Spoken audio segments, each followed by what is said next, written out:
Soldier Field. The Raiders and the Bears, each desperate for a victory. They're 1-3 coming in. They promise this will be a physical game. That reflected the up-tempo, the intensity, and the pregame warm-ups, both by players and by coaches, as we welcome you to Chicago. 12 years ago, I was here. These two teams played. It was the most brutally physical game I've ever seen. Mike Ditka was here. He might confirm that. In fact, they carried quarterbacks out of here, McMahon and Mark Wilson and David Humm. It was a real war zone. Well, they're hoping today it'll be a physical game again. The Chicago Bears feel like that's the only way they can win this game. In my opinion, they do not match up well in size or skill with the Oakland Raiders. Today, they're 1-3, get the crowd involved, make it a physical game, and they think to win it, the defense has to play the perfect game. So the Bears defense is the call from Wanstead. That was the weakness a year ago, so he built that up in the offseason, and now today it's the offense that's patchwork. Yeah, their strength is gone. Eric Kramer, the starting quarterback for the first 4 games, will not be playing. But the interesting thing, Salam and Harris were the two guys they wanted in the backfield because they complement themselves so well. Last year, they didn't play 1 down together. This year, in 4 games, they have not played 1 down.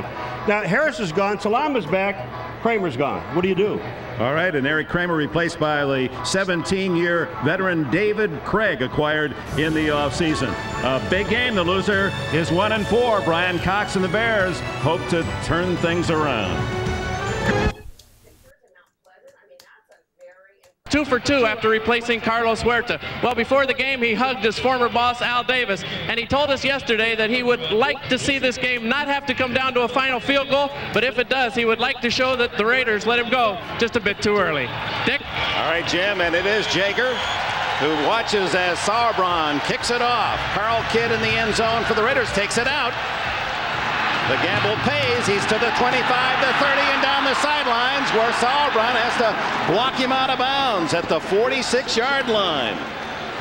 Carl Kidd puts Hostetler and the Raiders in excellent position, and here they come offensively, the silver and black, with Hostetler at the controls. The offensive line, a change at left tackle. Pat Harlow injured. Robert Jenkins, who started there last year, takes his spot. Wisniewski, the 6-time Pro Bowler. Robbins, Gogan, and Kennedy, the front 5. Napoleon Kaufman, his first start for the Raiders, will bring his speed and dash. Derek Fenner, the fullback. Brown and Jett, the wide receivers, and rookie from Ohio State, Ricky Dudley, is expected to have a busy day today. Hostetler comes out throwing into the flat to Fenner, through his fingertips. He was wide open. Defensively, the men in the deep blue of the Bears: Al Fontenot, Jim Flanagan, Carl Simpson, and Alonzo Spellman in the 4-3 alignment, with Kane, Cox, and Smith, the linebackers. Wolford and the rookie Walt Harris, the #1 pick from Mississippi State. Marty Carter leads and tackles again, and Mark Carrier at free safety. Starting from the 44, 2nd and 10. Fenner, flanked out, comes back in motion. Fake to Kaufman. Under pressure, Hostetler has to throw it away. Closest was Tim Brown. 3rd and 10, and already second play of the game, Spellman and Steve Wisniewski get close. Yeah, well, we talked to Wisniewski yesterday, and this guy is scary when you just, in a room. I mean, I wanted to have some fun with him, and I thought, well, no, let's not do that. He said, I'm going after people time and time and time again. He plays to the whistle blows, and the Raiders, 23 consecutive games without a touchdown on the opening drive. They just don't come out and use their plays to take advantage of a defense early in the game, and that's one of the big problems they've had. And now the Bears show blitz on 3rd and 10, and here they come. Picked up well, the throw complete, but tackled immediately is Darrell Hobbs, short of a first down. Just to follow up on that point, Phil Simms, in your opening drive as a quarterback, didn't you always feel that was a drive you should score on? Use the plays, the defense the other team has not seen, Dick, and you're right. Go out there, catch them by surprise. The easiest time in the game to catch the other team by surprise, off tempo, whatever, the opening drive. The Raiders just never seem to come out and show something new and get the ball down the field for those easy gains. Yeah, they come out 4th down and 6, unable to move the ball, and Bobby Ingram, the rookie from Penn State, back at the 10-yard line as veteran Jeff Gossett hits a high wobbler that Ingram fair catches just inside the 20-yard line. So Chicago has the ball for the first time. And Dave Craig, wearing his NFL years on his jersey, 17, has these blockers: Heck, Perry, Fontenot, the rookie Valerial, and the big cat James Williams, who is playing injured. Valerial is playing for Todd Berger, first time he's played guard this year. The backfield has Salam returning, although not quite 100%. Tony Carter, the blocker. Timpson and Conway, he's the deep threat. And Ryan Wetnight, he's nicked as well, but will start at tight end. Craig from little Milton College of Wisconsin. What a great story, an amazing story he is. Tight end in motion. Craig to throw out of the backfield, complete to Carter, the fullback, who rarely is the receiver, and caught only 3 all year, so there's a little surprise in the opening drive. He has a first down across the 30. Lorenzo Lynch, a former Bear, made the tackle, and here are the Raiders defensively. Nolan Harrison for Anthony Smith. Smith did not report, did not make the plane here to Chicago, and will be fined, suspended. Maryland, McLaughlin, Swilling, the front four. Fredrickson, Beekert and Jones, the backers. McDaniel and veteran Lewis at the corners, and Lynch and Anderson's replacement Darren Carrington at safety. First down. Salam. And not much pop there by the big running back as a rookie last year. Rushed for over 1,000 yards. Maryland and McLaughlin in the middle made the tackle as Mike White under some pressure. The team started well last year, but since midseason when Hostetler was injured, they have struggled. Well, they struggled for a lot of reasons. Turnovers, penalties continue to plague the Raiders in every single game, and they just seem to have lapses somewhere where they give up a couple touchdowns or make those turnovers, and you just can't do that and expect to win consistently in the NFL. Yeah, the injuries. You saw Harvey Williams on the sidelines. It is Salam again to the 37, where he's 3 yards plus shy of a first down. Beekert, the tackler. The other thing, too, is, you know, when you look at the first 4 games of the Raiders, Phil, they have not put the offense, defense, and special teams together in any of those games, even though they had won 1 ball game. Offensively, they've been struggling. Defensively, they have, what, 3 takeaways in the entire 4 games? I mean, that's incredible. The Oakland Raider brain trust upstairs calling the plays. Fred Poletnikoff, the Hall of Famer, closest to the camera. 3rd and a long 3. Craig. Incomplete. Wetnight had it for a moment. Incomplete is the call. Rob Fredrickson was there to cover for the Raiders. So 1 first down for Dave Craig, and Wetnight unable to pull that one in for another. Well, the Bears get a good matchup. Ryan Wetnight against Fredrickson. But Fredrickson has excellent speed, does a good job of getting his hand in there as a receiver reached out. Well, the Bears have been plagued by drops at Detroit. They had 6 last week in the loss. Sauerbrunn, who's had a tremendous start, the punter, after a dismal rookie year, sends this one high. Fair catch by Tim Brown. Ooh, fingertips it at the 27-yard line, and with that, a timeout. 12:09 remaining in the first quarter. Field, Raiders ball at the 27-yard line. Well, you know, there's 4 games the Raiders have not scored in the first quarter, but it goes back to 27 first drives that they haven't scored on. I mean, they just don't do anything in the first period. Benner in motion. Here's Kaufman, his first carry, trying to get outside, skips out of 2 tackles, still on his feet. Boy, that's a hard-earned 3 yards by the second-year man from the University of Washington. You could really see the speed, another little pushing and shoving, and this, I think this plays in the hands of the Bears because they want this game to be like this today.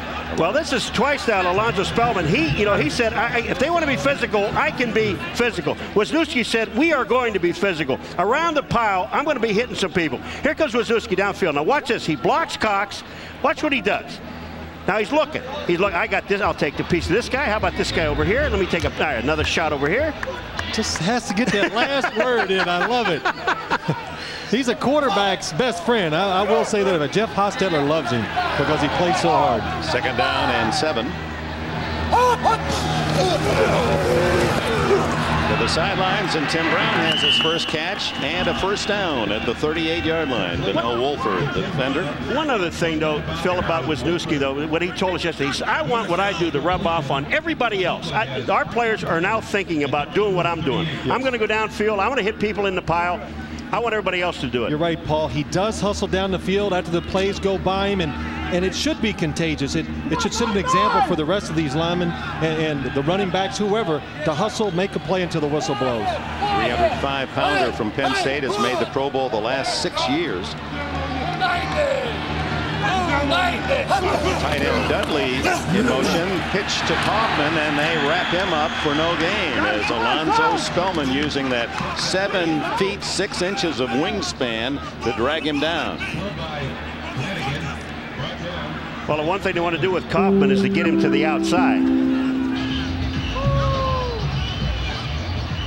And here comes Spellman, 90. I mean, he just fights off Wisniewski. He's the guy that really makes the play on this. He cuts it back to the inside and gets help on the inside from his defense, Joe Kane.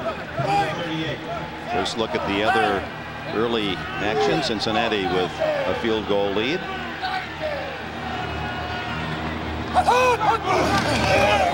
Hoffman again on 2nd and 10. He runs right into the teeth of that defense, and even with a second effort manages only a yard, maybe 2. Kane and Cox backing up the line for the Bears.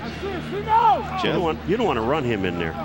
Well, you got to every once in a while to keep the defense a little honest, so they prefer to run him outside so the contact is not too much. But this is a situation the Raiders got to stay out of today too. 3rd and long, the Chicago Bears defense loves the blitz, and it gives every offense trouble. They bring Cox as a stand-up. Now he into a 3-point stance as the defensive right end. And here they come. Stetler dumps it off, and the flat defender by the fullback, and he fights right to the yardsticks and appears to have a first down at the 49. He needed 9 and got 10. Oh, he got an outstanding block downfield. And another scuffle, this time with John Theory and Kevin Gogan. Gogan, a 325-pounder, has a considerable edge on Theory in poundage. Former Dallas Cowboy. So Wisniewski is rubbing off. Now we got Gogan fighting too. Didn't you say that you said something in the beginning? In '84, you did a game here that you said it was the most awesome, toughest game you've ever seen. Maybe at halftime, Mike Ditka will underline that fact. It was just, I mean, they were tackling 15 yards out of bounds. In fact, Howie Long went against the tackle for Van Horn of the Bears that day. They were still, after they had showered, they went out almost in the bus and wanted to duke it out there. They didn't want to quit. Oh, we saw David Humm, who does radio for the Raiders here, and he was saying, he said, they knocked me out of that game 4 or 5 different times. He said, when I got down, all my teeth were loose. He said he was looking for his teeth today. He lost 4 down in the end zone. First down for the Raiders at the 49. Fake to Kaufman, and Hostetler going long, but way too long, and it's intercepted. It'll be the Bears ball at about the 3 or 4 yard line as Donnell Wolford has his 2nd of the season. Pretty good catch. Pressure is the reason quarterbacks make mistakes. Jeff Hostetler was under pressure, had to get rid of the ball before he was ready. Donnell Wolford, excellent job of seeing the quarterback and adjusting to the ball. Bears will have it at their 3. Ricky Dudley, a rookie on a down lineman, Al Fontenot. One thing you do in this league, you never want to get a tight end or a back, and now watch Napoleon Kaufman try to block him on a big guy. Right there, they're asking a tight end to block a pass rusher down lineman. It just doesn't work. And the fingertip interception by the Bears. Donnell Wolford gives them the ball at the 3. Movement before the snap. A free play for the Bears, apparently, as Salam manages a yard. Now, the Oakland Raiders, here's a team, one of only 4 in the league that are in the top 10 offensively and defensively, and yet they're 1-3. Well, that just shows you stats, what you can do with them sometimes. They're a little misleading because they've been behind, so some of those yards on offense have come when the game is over. And penalties, offside against the Raiders on this call. Perennial leaders in the NFL. And this is just what this drives me crazy, and I know it does, and the coaches too, but you've got to stop this. You have to be vocal with your team. You just cannot put up with every year, every week, penalties that hurt your team in key situations. 1st and 5. That's Conway in motion. And Salam again protecting the ball. He fumbled it away 8 times a year ago. He's worked on that bad habit. Let's go to New York. All right, Dick. Houston had only lost 1 fumble coming into the action today. They've lost 2 today. The first led to this Tomczak to Cordell Stewart 15-yard touchdown. The second to a Pittsburgh field goal. The Steelers lead the Oilers 10-0 in the first, Dick. All right, thank you, Greg. Slash back at it there in Pittsburgh. Cordell Stewart. Second down and 3 for the Bears at their 10-yard line. Dave Crick to throw. Sidearm slip complete to the rookie tight end Bobby Neely. Neely, a free agent from Virginia. Now, I want to ask you, do you throw this ball? I mean, look, there were 4 white shirts around. You're shaking your head, yeah? Well, what really gets me is Dave Craig.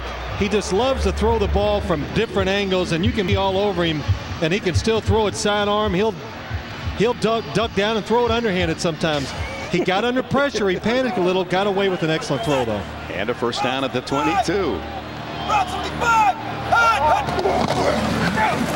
Salam, no hole there. Nolan Harrison and Greg Beekert there to collaborate on the stop. Dick, that's 5 times now that the Bears have tried to run that ball between the tackles. Now it's time to go someplace else. They've gotten a total of about 5 yards. Well, Paul, but this is what they want to do today. This is where they're going to have success. And as many games as you've watched and know, and you can look at these, you don't get the result of these sometimes until later in the game. You got to keep pounding at them and see if they're going to fight as long as you do. Craig, who will turn 38 next month, looks at 2nd and 9. Wings it to his fullback, incomplete. Tony Carter. Terry McDaniel, a superb corner for the Raiders on the coverage. You were talking about toughness of the game. Watch this at the end of this last, not this play here, but the play before. Salam up in the middle. Watch it. They just try to take his head off. Watch this. Hello. Let me just turn you that's a face mask that should have been called. They just ripped him a new face, and that was Nolan Harrison. You could use one of those. Whoa, what, helmet or face? No, well, no. That's why Paul's so sensitive to those starts early. penalties. He starts early on me. I'm sorry. No, you're not. 3rd down and 9.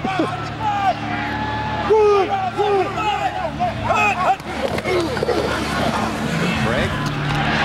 Incomplete, or is it? Yes, incomplete. Conway, and for the Bears, that's a fortunate call. And they ruled that a completion. It would have been a Raider touchdown on the fumble. What a nice play by Terry McDaniel. I mean, just stripping the ball. Excellent job of Terry McDaniel, seeing the quarterback, the throw. He gets turned around, but he comes in and drives, and I don't know. It's pretty close. Well, the ball was he never had control of the ball, Conway. I mean, he was slipping down, and you have to have control of the football. That was an excellent call. Sauerbrunn, who had his shortest kick of the year, 37 yards the last effort, with Darrell Hobbs back at the 31 for the Raiders. Wow, a mild breeze, a beautiful spiral to the 23. 30. Hobbs out of bounds at the 37-yard line. Flag is down. And Dave Wanstead and his counterpart Mike White wait for the signal. Usually against the returning team. Well, it was a late flag, and it makes me think that it's already back at the line of scrimmage, Phil. It's either a legal man downfield or there's also one down at where he went out of bounds. So there may have been unnecessary roughness on the tackle. They appeared to be a bit too enthusiastic beyond the field of play. Well, it's a legal motion on the Chicago Bears at the line of scrimmage. Howard Rowe, the referee, the man in the white hat. Mike White in his 2nd year, his team has won only 1 of the last 10. So to say he's eager for a victory is an understatement. I'll tell you another thing that's better happen in this ball game. These officials better take control of this game, because we're looking at every single play. Somebody's put illegal formation on number 53 on the offense. By rule, that penalty is negated. Illegal block on the return receiving team. 10-yard penalty. First down. Well, those are not penalties that nullify one another. The personal foul or the Chicago no score with 5.5 minutes remaining in the opening quarter. Raiders start at their 26-yard line after the penalty. Kaufman, no room there as Carl Simpson and Jim Flanagan close the gap. I'll tell you who else. I'll tell you who's playing a spectacular first quarter is Alonzo Spellman, number 90. This guy is not going to be blocked, and he's playing with only one hand. He's got one in a cast. But number 90, Alonzo Spellman of Ohio State, this guy is here to play. Here he comes. See that left hand wrapped heavily. This. Back inside and helps out on the tackle. That's beautiful. And he is making a contribution to the Chicago educational system that is truly remarkable. I'll tell you about that. Stetler to Fenner. And the fullback to the 30, the 31-yard line. It'll be 3rd down and 5. And a flag is down. And there's some more extracurricular. Well, Robert Jenkins, he wanted to get in, so he pushed Spellman from the back. Howard Rowe says personal foul against the Bears. Would it be Wisniewski in here again? Here comes Wisniewski, 76. Watch him, folks, on Spellman. Wham! Now he's down. And watch what is it? It's not him. It's Cox is the guy that goes in and hits him, and that's what they call. Here comes the flag in. That seemed rather minor, if that was the penalty. Now they signal it's against the Raiders. So Howard Rowe, either it's both ways or he pointed wrong. Number 76 on the offense, unnecessary roughness. 15-yard penalty. Repeat 2nd down. That makes more sense, doesn't it? Yes. Well, it's always, well, let's be honest. It's people complain about Steve Wisniewski all the time, late hits, and they're always very close. Right then, again, very close, right up to the tackle, but the referee thought it was. He said he carries it right to the whistle. He said his Mike Munchak, a former Penn Stater, was the man he modeled himself after in terms of technique, but in terms of attitude, Matt Millen. He loved Millen. Well, that still picture we saw, that's the only time I've ever seen him smile. After the penalty to give is to Kaufman on the sweep. Get that speed outside, no go. Down at the 19-yard line. Well, the Steelers had just scored moments ago. Greg, what do you have for us now? Dick, they keep on scoring. The Oilers with 2 turnovers that led to a touchdown and a field goal. Then the Houston Oilers had a field goal blocked. And look at this catch by Charles Johnson. Tomczak, his 2nd touchdown pass of the day. This one good for 63 yards. They're still in the 1st quarter. The Steelers lead the Oilers 17-0, Dick. Well, 2 of Mike Ditka's favorite quarterbacks, Jim Harbaugh and Mike Tomczak, they're 1 and 2 in completion percentage starting today. Hoffman streaking around the corner, gets to the 26-yard line, but that's well short of a 1st down, and the punting team comes on. I'm going to tell you, they just buried Alonzo Spellman. Wisniewski, he gets help, and they bury him and put him on the ground. This is not Wisniewski's show, but watch what he does. He comes back, he peels back, he goes down. Wait a minute. Now they're Barrett Robbins. Yeah, he's going to help. Look at here. Let me get Spellman out here. Oh, this is. It's a tag team. Oh. Checking his social security number. Oh. Here comes Gossett to punt. His last for 32. Here's Bobby Ingram. Bad kick, but it takes a good Raider bounce, and then Ingram gambles, and it pays off for about 8 yards out to the 45-yard line. So the Bears with their best field position when we return. 3:09 left in the 1st quarter. Up top is where you see the pushing, and he didn't like it, so he grabbed a face mask. And now we'll take our timeout. Still no score. The field, and the Raiders presenting Chicago with some 15-yard presence penalty-wise, and now a 1st down at the 40 for Dave Craig and Chicago.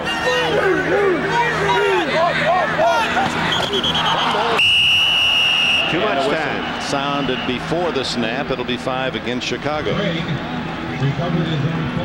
Dave Craig saw a blitz. He was checking off to another play, but the Raiders did a good thing too. They checked out of their blitz, and we're going to play it safe. In the meantime, the time ran out on Craig. Well, this was here on the sideline. This Prior to the snap, illegal we've motion. got an illegal snap on the center. 5-yard penalty. Repeat 1st down. Now, how can that happen? How do you have an illegal snap on the center? Well, he starts to snap, he moved and then he stops, and then he snaps, completes the snap. Thank you, Dick. Let's see. Yeah, well, a little. Just a wiggle. A fidget. A fidget? What? That's a 5-yard fidget is what we used to call them in Armada, Michigan. Flag down again, and Salam, one of his best runs of this young season after his injuries to the 34-yard line before Lorenzo Lynch can stop him. Let's see if it counts. It's against the Chicago Bears. Motion against Chicago. Preliminary signal, illegal motion. So instead of a gain of about 11, another -5 for Dave Wanstead's team. We got an illegal shift. 2 men moving at the snap on the offense. 5-yard penalty. Repeat first down. What happens? Curtis Conway is going to be moving the same time. Curtis Conway at the bottom. Ryan Whitknight's going to come across. Look at the movement. There it moves is. back. Major mistake there. You have to know. The wide receivers know. They go over that from day one. When there's motion, stay still. Conway leads the Bears with 22 catches. Had a spectacular run after his catch and a touchdown against Detroit last week. Salam. Nice little footwork by the Heisman winner at Colorado a couple of years ago. He's to the 43-yard line, a gain of 7. Jerry Ball and Lorenzo Lynch on the tackle. Now there's one play without a flag. That's really good. It's exciting now. We got one in a row without a flag. Well, unbeaten Carolina finding Jacksonville tough early today.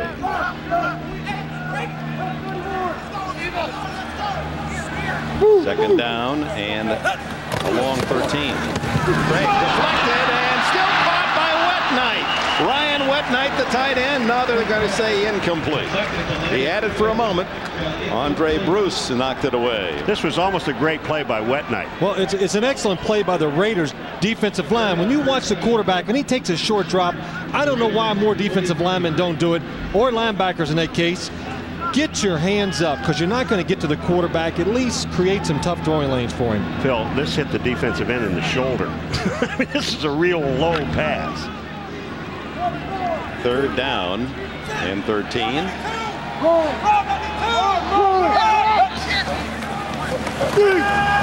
Screen, and it doesn't work a bit as Michael Hicks hit immediately by Rob Fredrickson. Third-year backer from Michigan State. He's near home. He's got a lot of family and friends rooting for him. You know, it looked like Fredrickson, number 53. You see him to the right of your screen. It looked like he heard the play. Watch him read this screen. He gets back to the inside. And here again, we're seeing offensive lineman looking back at the receiver. Craig said, I shouldn't have thrown it to him. No, he's going, that's a terrible call. That's what he's saying. Throw this ball down the field, please. Sauerbrunn. Ooh. Hit it too well. That one's in the end zone. Touchback for the Raiders. They'll start at the 20-yard line. So football heating up as we move toward the month of October, and the Fall Classic is approaching. Tuesday prime. Oh, yeah, the Yankees. I'm a Yankee fan. I love them. Are they in? Yes, they're in. Oh. And they're doing well. And David Cohn, great story there, coming back. Joe Aska joins Derek Fenner in the backfield. The throw outside is complete to Jet. The speedster bumped out of bounds by rookie Walt Harris. This is one area where the Raiders think they can take advantage of the Chicago Bear defense, and that is outside, because the Chicago Bears like to play most of the defenders inside. Their corners have man coverage. They play soft a lot, throw outside routes to the wide receivers. James Jett there takes advantage of the easy defense. And also a rookie. Their #1 draft pick, Walt Harris, is a rookie. He better wrap up Jet, because if he had a little more real estate, he's gone with his speed. In the backfield, Joe Aska.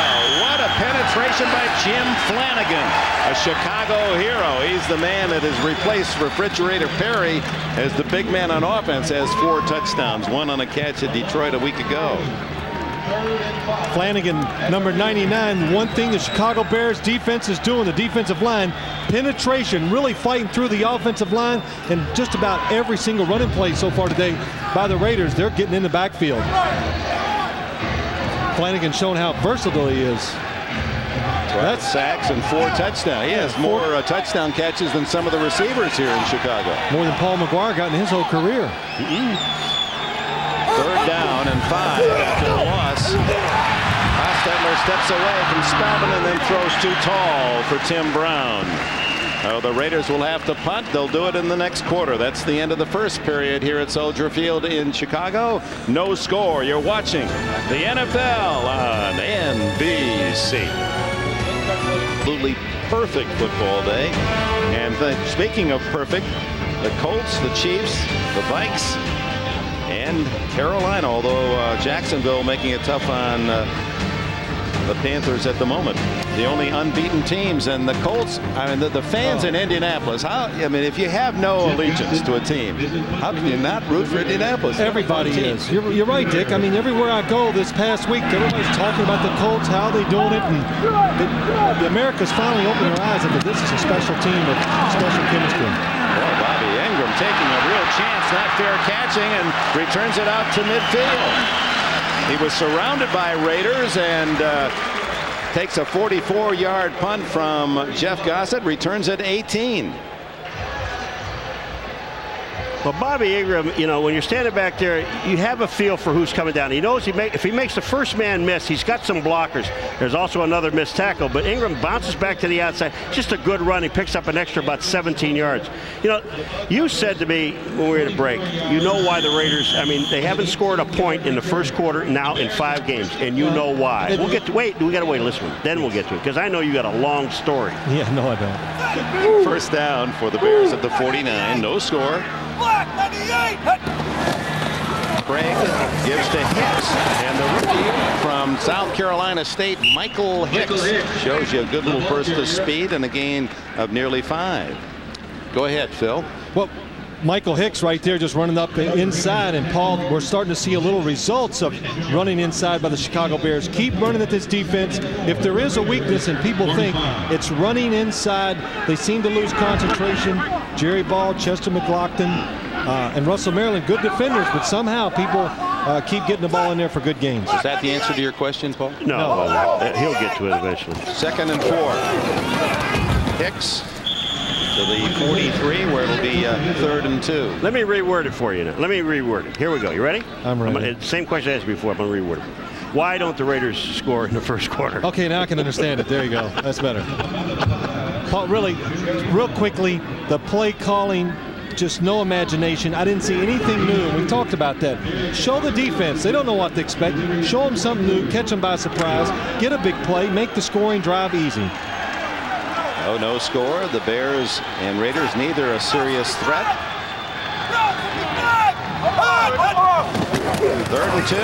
Hicks outside.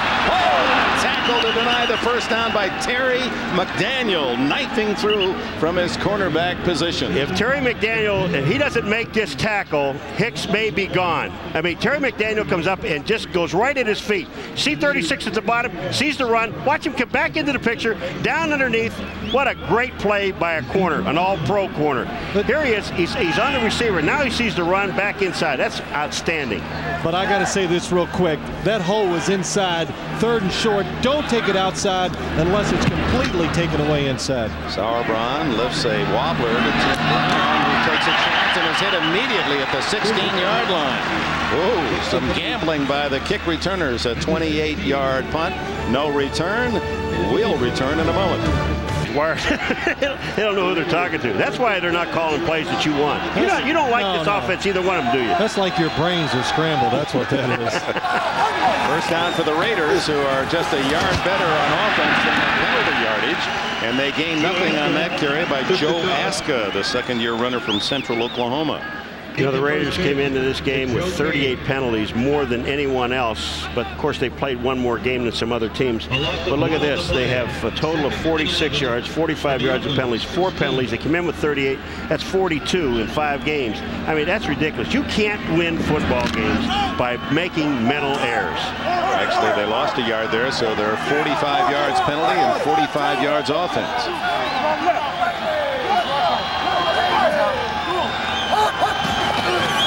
To throw. And pressure from Spellman to the sidelines to Jet. Does it count? No, out of bounds is the signal. Walt Harris, the cornerback, on the coverage.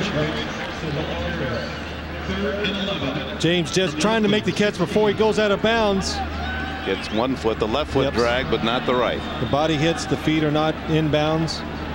That's where the Raiders need to attack outside, but that was awful deep. That is taking a chance of letting the defensive back react to a throw that hangs in the air that long.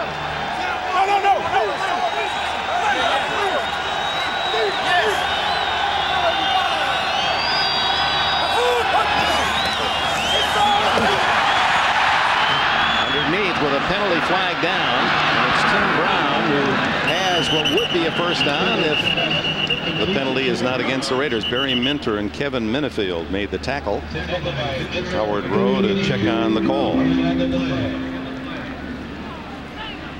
Bears are clapping, so it's against the Raiders. That's penalty number 5. Illegal formation. Number 64 lined up off the line of scrimmage. Only 6 men on the line of scrimmage. 5-yard penalty. Repeat, third down. Robert Jenkins, the left tackle, replacing the injured Pat Harlow, trying to get the edge on that defensive end. It was not lined up properly. They allow you some fudging there. You can be a little off the ball to the waist of the ball. And back to the center. He's going to the waist of the guard, so he was entirely too far back off the ball. An easy call. Look at Robert Jenkins here. You can see he's lining up against the guard. He must do it against the center. So instead of a first down, it is 3rd and 16. Draw play. And he is toppled at the 25, 2 yards short of a first down. Donnell Wolford made the tackle along with Marty Carter. Now, you said at the beginning of the show, and you talked to the Chicago Bears, Phil, and we talked to Wanstead yesterday. He said our defense has to play a perfect game in order for us to win it. Right now, they're playing that perfect game. Yes, and so are the Raiders playing a perfect game on defense. So if you like defense, folks, stay with us. We're not seeing much offense.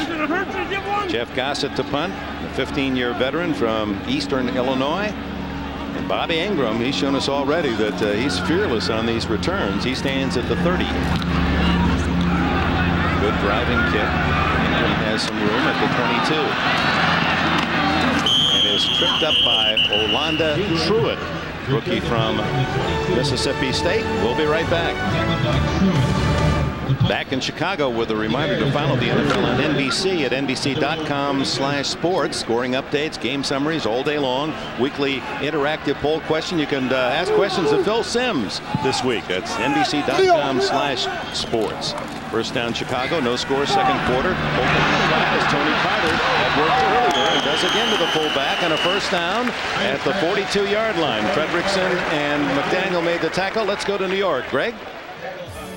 All right, Dick, at Cincinnati, after the Broncos took the lead on a John Elway touchdown pass, 3rd and goal, Jeff Blake on the quarterback draw from the 2-yard line with the extra point. The Bengals regain the lead on Denver. It's 10-7, 12.5 to play in the first half, Dick. Thank you, Greg. And here, no score. Ball at the 43-yard line. The Bears with the first down. The only time either team has crossed midfield was on a penalty. The Bears got to the Raider 40. Play action for Craig. Throws down the middle. It's Michael Timpson, his first catch of the season, or today rather. 14 catches on the season. And a first down deep in Raider territory at the 26-yard line. 31 on the play. James Trapp had him covered, Phil. Had him covered and makes the mistake of going for the ball before he should have. He should have waited just a half a beat more. Really, Dave Craig a little lucky, throws it behind. James Trapp overplays it. Pretty good concentration, though, by Timpson to pull that one in. Yes, it was. And Dave Craig, again, sliding under it, throwing the option pass, and a good job throwing under pressure. Hand off to Salam. No gain as Nolan Harrison, playing for Anthony Smith, made the stop. He's still laughing from the last pass he threw. Did you see that duck? I mean, look at this ball. Wait, look, he sees the defender. Look at the ball. Chester McLaughlin's got ready to send him in the next week, so who cares how it looks? He invents those passes when he's up there in the tree with a bow and arrow hunting as he was Friday. Oh, man. He really is excellent throwing when he's off balance and moving around. That's one of his strengths that a lot of quarterbacks can't do in this league. Passing after him again, but he ducks away and now throws it away. And there's another good illustration. 37 years old, and what did Dave Wanstead say? He has a little mobility in the pocket, something that Eric Kramer doesn't show, and right there saves the Bears from a big loss. You know what I like what they did with him, though, when you look at him, Dick, is they realized in the offseason, in the mini camps, that they didn't have a backup quarterback. Here's a man they acquire in his 17th year in the top 10 in significant statistics. I mean, he can be excused for those fumbles. He has small hands and he's able to kind of swallow that hard. #1 all time. But here is a guy that had 200 touchdown passes other than Marino quicker than anybody. Unitas was the other. Throws a little low on this one.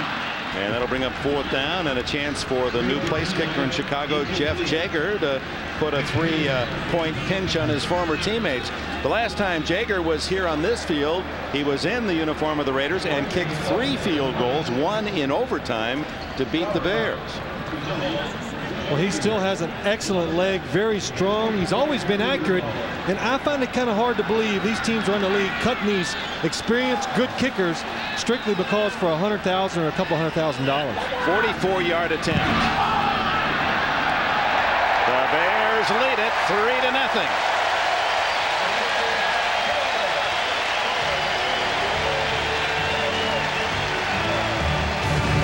Lead at 3-0 here in the second quarter. 8:35 left in the half. And Sauerbrunn to kick it off. Shedd Kidd at the other end for the Raiders. Short kick. Kidd at the 7. And he's not kidding as he turns it up to the 40-yard line. John Mangum with the tackle. Let's go back to the field goal. Almost blocked, Phil. Well, Russell Maryland does an excellent job of going by the center. The center makes the right in the middle of your screen. You see the center in Russell Maryland. The center dives at him. Russell comes through, and he is upset because he knows he had the perfect chance to block. Watch him right here. Goes through. Boy, if he just could jump a little higher, that was an easy block for him. And Rusty Tillman, the special teams coach, he knows they had the chance, and the way this game is going, that 3-0 could be the maybe the difference in the only score. You're going to say that's it? No, I hope not, but. So Maryland ever so close to turning that 7 the other way. From the 39, Hostetler with Napoleon Kaufman behind him. On the roll. Knocked away, incomplete. Tim Brown, the intended target. It was Donnell Wolford, the defender. Phil, they're giving Brown an awful lot of room on the outside. The rollout, I mean, Brown goes in to Donnell Wolford here. But when off the line of scrimmage, Brown had about a 12-yard cushion. If you show just a quick out, an 8-yard out, you got it. 8 to 10-yard outs are there. When you go up to those 15 and 20-yard routes that the Raiders are running, that's when the corner is taught to set and wait for it. That's what they're doing so far. And Brown runs right into him. Brown thought that Wolford had a little extra right hand on him. No penalty. This is Aska. Wolford makes the tackle. Boy, he's all over the place. Donnell Wolford has an interception, breaks up the pass, now makes the tackle at the line of scrimmage. You know, I'm looking at this offense, and what I'm saying is, okay, this play didn't work. Let's try this next one. That one didn't work. Let's go to another one. I mean, it's almost like they haven't run the same play twice. You're trying to get a toss to the outside with Aska, and it's just not happening. Donnell Wolford is up playing the run. They see the guard pull. Purdue was the #1 pick of the Bears 7 years ago out of Clemson. 3rd and 9. Oakland only 1 for 5 3rd down, and the Bears 0 for 5. Bears are the worst in the league, just about coming in. Almost intercepted as Hostetler trying to throw to the big tight end Dudley over the middle. And here's Wisniewski and friends active again. Flag down. The Bears were offside. Yes.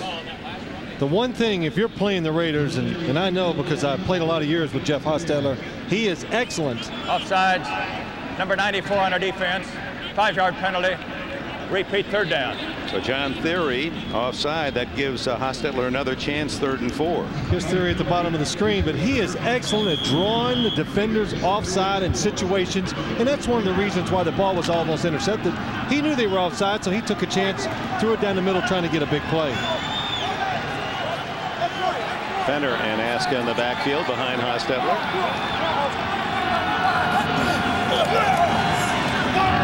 Incomplete. Timing just a little off. Wolford was there to cover. Here goes Wisniewski and Alonzo Spellman again. Well, this is every play, and these guys are going to carry this battle all day long. And Steve Wisniewski, number 76, Wisniewski, to the left of the center, and he's on 90 on Alonzo Spellman. Here it is. Watch what happens.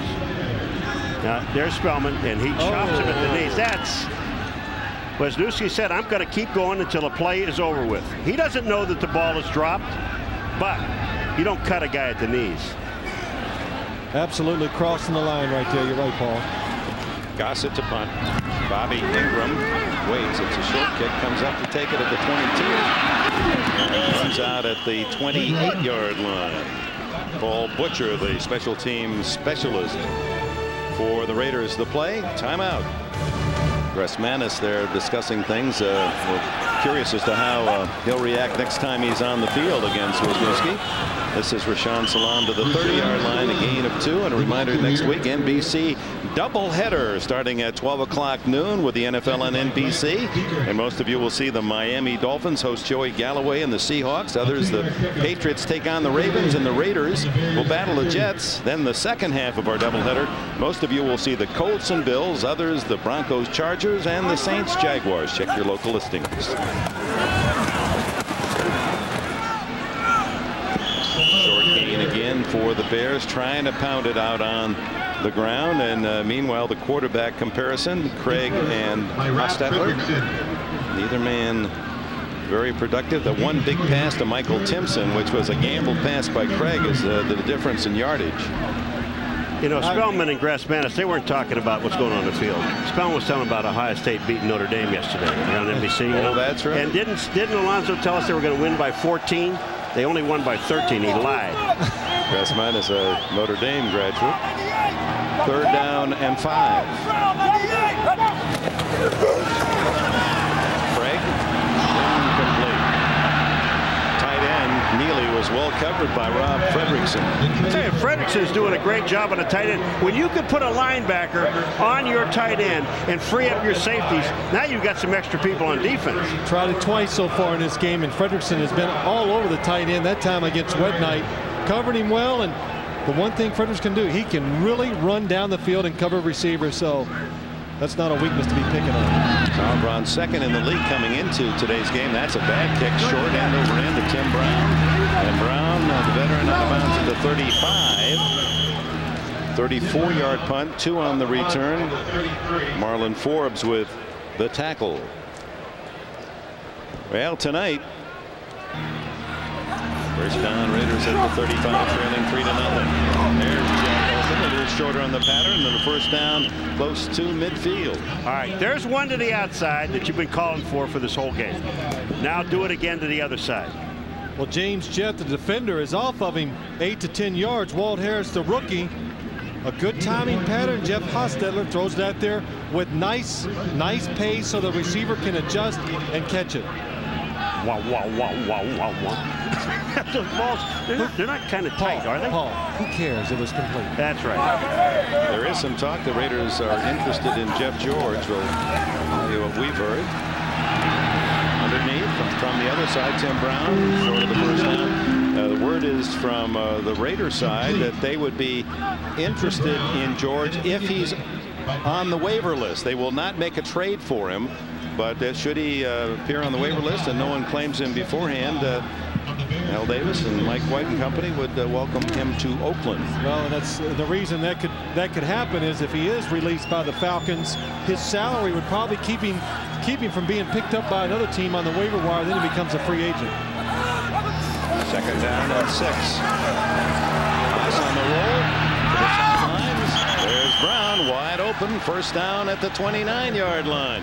This is the Raiders' deepest penetration. Yeah, they go to the outside. This is what you talked about in the first quarter, Phil. If there is a weakness on the Bears defense, Dick, it is to the outside in those short 8 to 10-yard routes. And if you just keep doing that, they keep backing up, but you're going to get your field goal anyway. Well, it's an excellent job by getting Jeff Hostetler outside the pocket, throwing against a rookie again. Tim Brown was able to drive him those extra couple yards, make him turn around. That's as easy as it gets in this league. That rollout pass remindful Super Bowl 25 when the Giants beat the Bills. Hit and dropped for the first time. The sack goes to Joe Kane, his first of the year. Well, they froze the linebackers on 2 plays before with a play action pass. Then they ran a rollout pass. This was just a straight drop back pass, and Joe Kane, number 59, comes from the outside, and nobody blocks him. I mean, look at here. There's nobody to block. It's just a protection breakdown by the Raiders, not accounting for a linebacker. Well, Joe Aska, Phil, he goes left. He's number 35. Instead of looking back to his right, he's the guy that has to pick it up. He doesn't necessarily go left. He got to look right first and then left. 2nd and 16 for Oakland, trailing 3-0. The quick pitch is complete to Hobbs, and another flag down, and Hobbs saying he brought me down with a face mask, and that could well be the call. And here we go again. Wisniewski, Spellman revisited. You know, I think Wisniewski and Spellman are going to take this thing, as you said, with Howie Long to the parking lot. This is not going to end here with these two guys. I mean, this is a long day of beating each other up. But there was face mask. Number 24 on a defense. 5-yard penalty only. Kevin Minifield, but that'll be enough to give him a first down. No, second down, Dick. Well, now they'll correct it. It's at the 21-yard line, a yard and a half from a first down. And here's what we're talking about. Wisniewski, number 76 on Spellman. Here they go. Now the pass is thrown. Watch it. Look at Wisniewski. Look at just got his hands. We'll take his hands off. That's it. Well, that's a face mask right there by Spellman. And Alonzo Spellman gets those hands on your face mask. That's the biggest hands I've ever seen in my entire life. I swear they are. It's 2 rolls of tape just to do his wrist and hand. Second down for Hostetler. Play action. Looking for 6. Scrambles. Breaks out of there. First down. And safety at the sidelines at the 17. The reason I'm laughing is I'm watching Hostetler running for the first down. He sees the first down mark and he's thinking, you know, against any other team, maybe I might stretch it for a few more yards, but not what I'm seeing here on this field today. I'm getting out of here before someone clocks me. Well, the Hostetler, of course, last year he was a human ice bag. He had just injury after injury. That throat, that fractured larynx at Denver, hand injury and shoulders. It doesn't end there, sadly, for him. First down. Hoffman inside the 15. A gain of, check that, it's Aska for 3 yards. Back to that medical report. He is a NFL version of ER. Right knee at Atlanta this year, and then last week against the Chargers. Watch number 90 in white, Coleman of the San Diego, collapsing that left knee. He said his knee brace saved him. It was bent totally out of shape, but he came out of it all right. That's the knee as a quarterback you worry about because it's exposed. It's the lead leg, and right there he was very lucky that it wasn't a serious injury. Second down and 7. Comes it complete to Dudley, the tight. Flag down, a fumble and a scramble. Bears say they have it, but let's wait. No signal yet.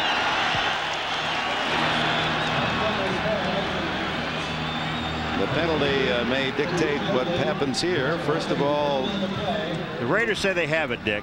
So that clears that up. So the Raiders and the penalties against Chicago, illegal use of the hands or illegal chuck, but they'll probably take the play here down to the 7-yard line. I'll tell you what I liked about this play. You go to the rookie tight end, Ricky Dudley. This is the first pass they've thrown to him in this ball game. He hadn't caught very many this year, but this, at least they go to the guy.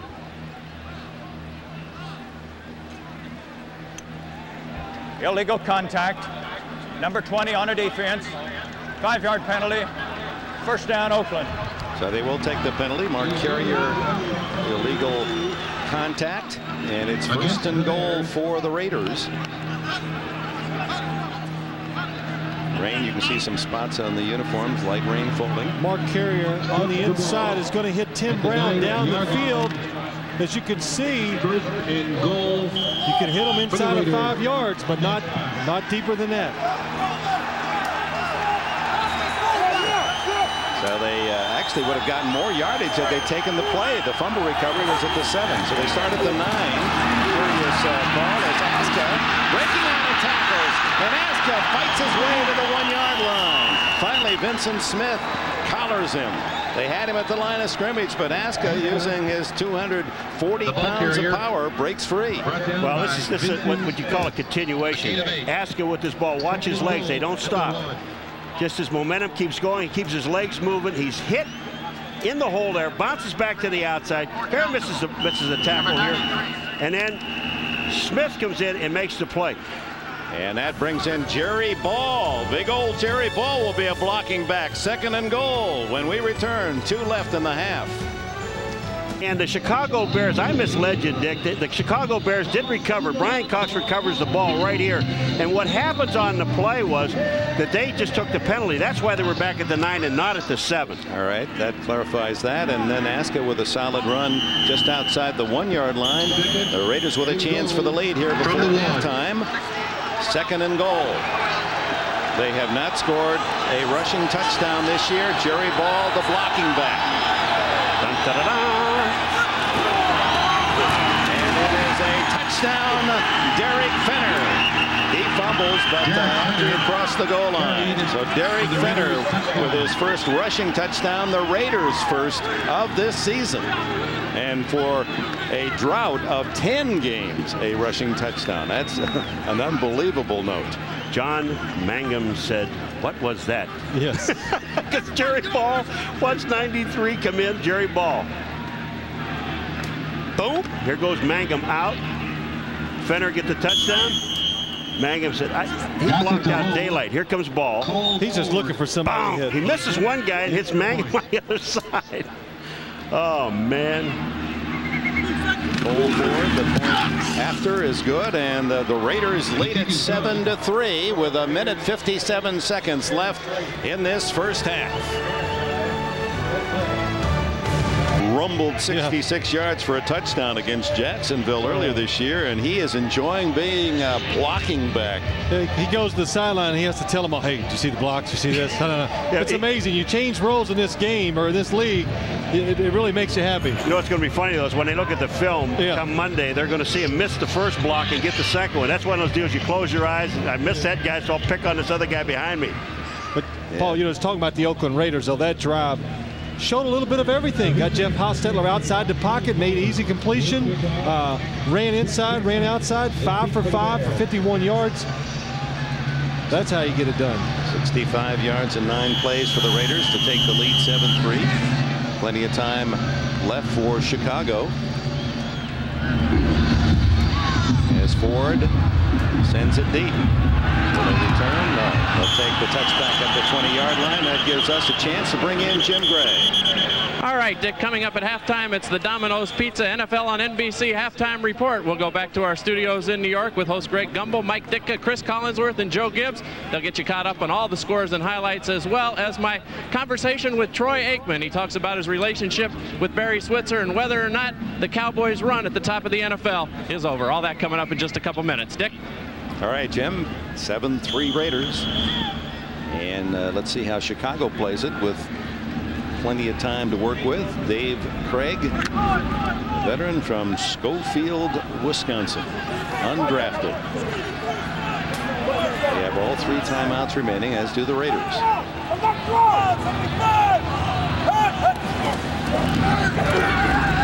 Craig complete to Salam.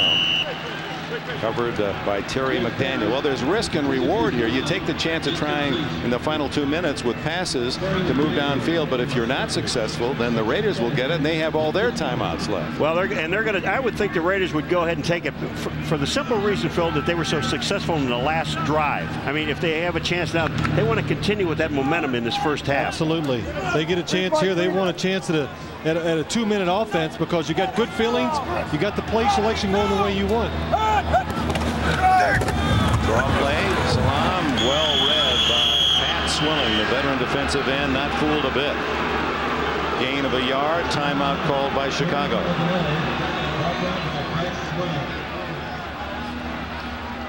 Swilling, who needs a half a sack to have an even 100 in his career, just playing his position well. They had a deal going on the outside. Swilling was a linebacker, you know, with New Orleans, and this guy, an excellent player, but they put him down, and he is so quick, and he can get to the inside, and that's exactly what he did. He got inside. His job was, the first thing when you run inside, look for a run. Well, yeah, that's right. It's a game to get him free, to get to the passer, but look for the draw coming inside. Nobody there to block him. Those 99.5 sacks, earning Swilling 5 Pro Bowl trips. Dave Craig now has 3rd down and 9. Reminder, experience the NFL all week long on NFL.com, the official website of the National Football League. All the tackles, all the touchdowns, and a live game day scoreboard. Click on NFL.com. Can't find a dot on my computer. I got everything else. Those dots, I can't find it. Yeah, they drive an old guy crazy. Those old linebacker punters. They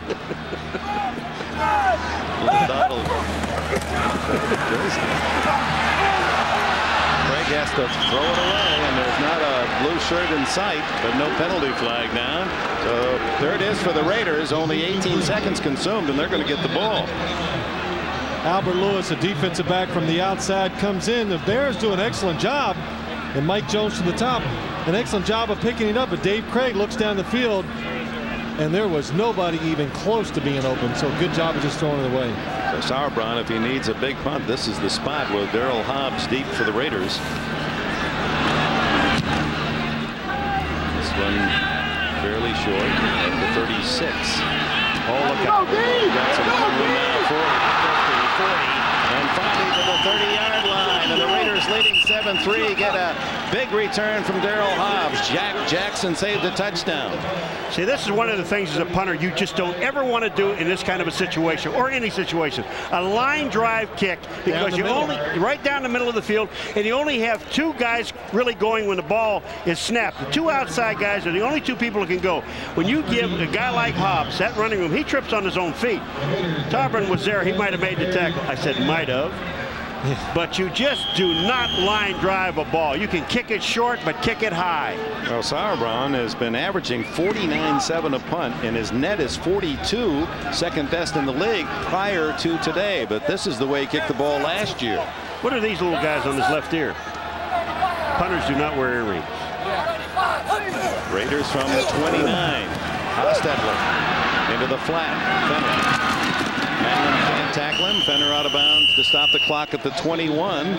1:22 left in the half, and the Raiders have all three timeouts. No, they took one. Oh, they took that one. Yeah, they still have the two timeouts. They're saving time. They got 1:22 and two timeouts. They got all the time in the world. Time is not a factor for the offense right now, but the Bears defense, you've got to stop them. You've got to hold them to a field goal, because what we've seen from their offense so far today, they get down 14-3. I don't know if they can come back. Toss to Fenner, and he's brought down in the field of play, so the clock continues to run as Brian Cox slowly he hasn't gotten up yet on the sidelines.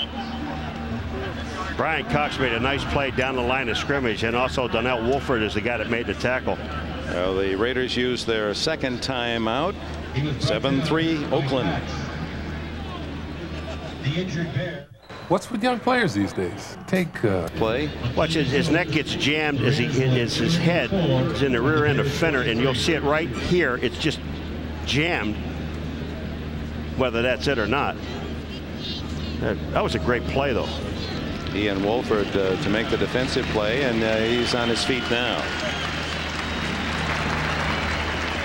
So he jogs off to the delight of the Chicago Bear fans. We'll see whether or not they still charge the Raiders with a timeout with the injury. That might have helped Oakland to save a timeout. Ball at the 23, third down and 4. Barry Minter. You know, when you sit with Brian Cox, and all these things that have been said about him when he was in Miami, when you sit down with this guy, I mean, you've got to like him. He's a tough player. He's got a personality that really is great for football and great for your team, because people love it. He plays hard, he's vocal, and really that's what the Raiders need. They just do not have enough players on defense like Brian Cox. He took number 52 because, hey, 50 Singletary, 51 Butkus. That's a nice rotation. I'll stay right 52. Maybe I can play up to those standards. Hostetler, short yardage, and he gets it at the 16, and they call it a catch to James Jett. Wolford didn't think so. Clock running. Approaching the 1 minute mark left in the half. Plenty of time, no reason to hurry for the Raider offense.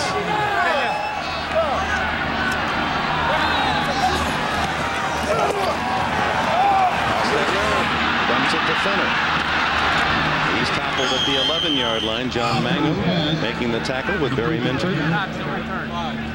They're still going to run this clock. They're going to have to take a timeout because they have plenty of time. They're at 37 and counting. They know they got field goal locked up. Cox is back into the game for Chicago. Blitz incomplete as Hostetler backpedaling as Brian Cox makes his presence known immediately on the blind side. The Bears do a good job of coming up the middle with the safeties. Marty Carter in the inside comes in. The Raiders do a good job of blocking him, but the problem is Brian Cox from the outside comes unblocked. Well, makes Hostetler throw it before he's ready. Derek Fenner just made a great adjustment to get out and get a piece of Cox as he was coming in. Or I'm going to tell you something, they would have been picking Hostetler up off the ground. 3rd down and 4 for the Raiders, leading 7-3 and trying to pad that advantage before halftime. 26 seconds left. Hostetler in traffic, deflected, incomplete. Intended for the tight end, 6'6" Ricky Dudley. Jim Flanagan was in on the play. Excellent job. The Bears defense do a good job on the inside pass routes because that's what the Raiders were trying to do. Throw the ball inside just enough to pick up the 1st down. Ricky Dudley, a big target in the middle, was covered well that time by Barry Minter. Cole Ford will try the short field goal, 28 yards. He missed one against San Diego from 25 that had Raider fans moaning last week. He's true on that one. And the Oakland Raiders, after trailing 3-0 most of the half, now enjoy the lead 10-3. 6 minutes of the half and lead at 10-3. Well, it really is something how momentum changes. The Bears went up 3-0, and then the Raiders come down. They score in a nice drive where they mixed up everything. Hostetler went 5 for 5 in the drive, and then to hold the Bears again and get the ball back to get that 3. It woke their defense up too. That's the amazing thing about this game. You can be struggling on both sides of the ball. One has a good drive, and the other side all of a sudden, hey, let's go out there, let's get involved in this thing, and it usually works. Jack Jackson, number 88, the deep man for the Bears. This one is returnable from the 5. Pitch to the crease, gets a block. And out of bounds at the 33-yard line, 34 they call it, but a flag is down. Kenny Shedd was the defender for the Raiders. And Darryl Hobbs informs us from the field that it's against the Bears. Holding. So that will quiet any hopes by Bears fans of a desperation play or two at the end of the half. Holding. Number 30 on the receiving team. 10-yard penalty, spot of the foul. 1st down. You know, a lot of people say that Phil Simms could still be playing. Yeah, this play that's coming up right now. Right. This is the only play that he'll be able to run. That kneel down deal. Yeah, I had that one down. He can still kneel down. I like it. The Bears are going to kneel down right here.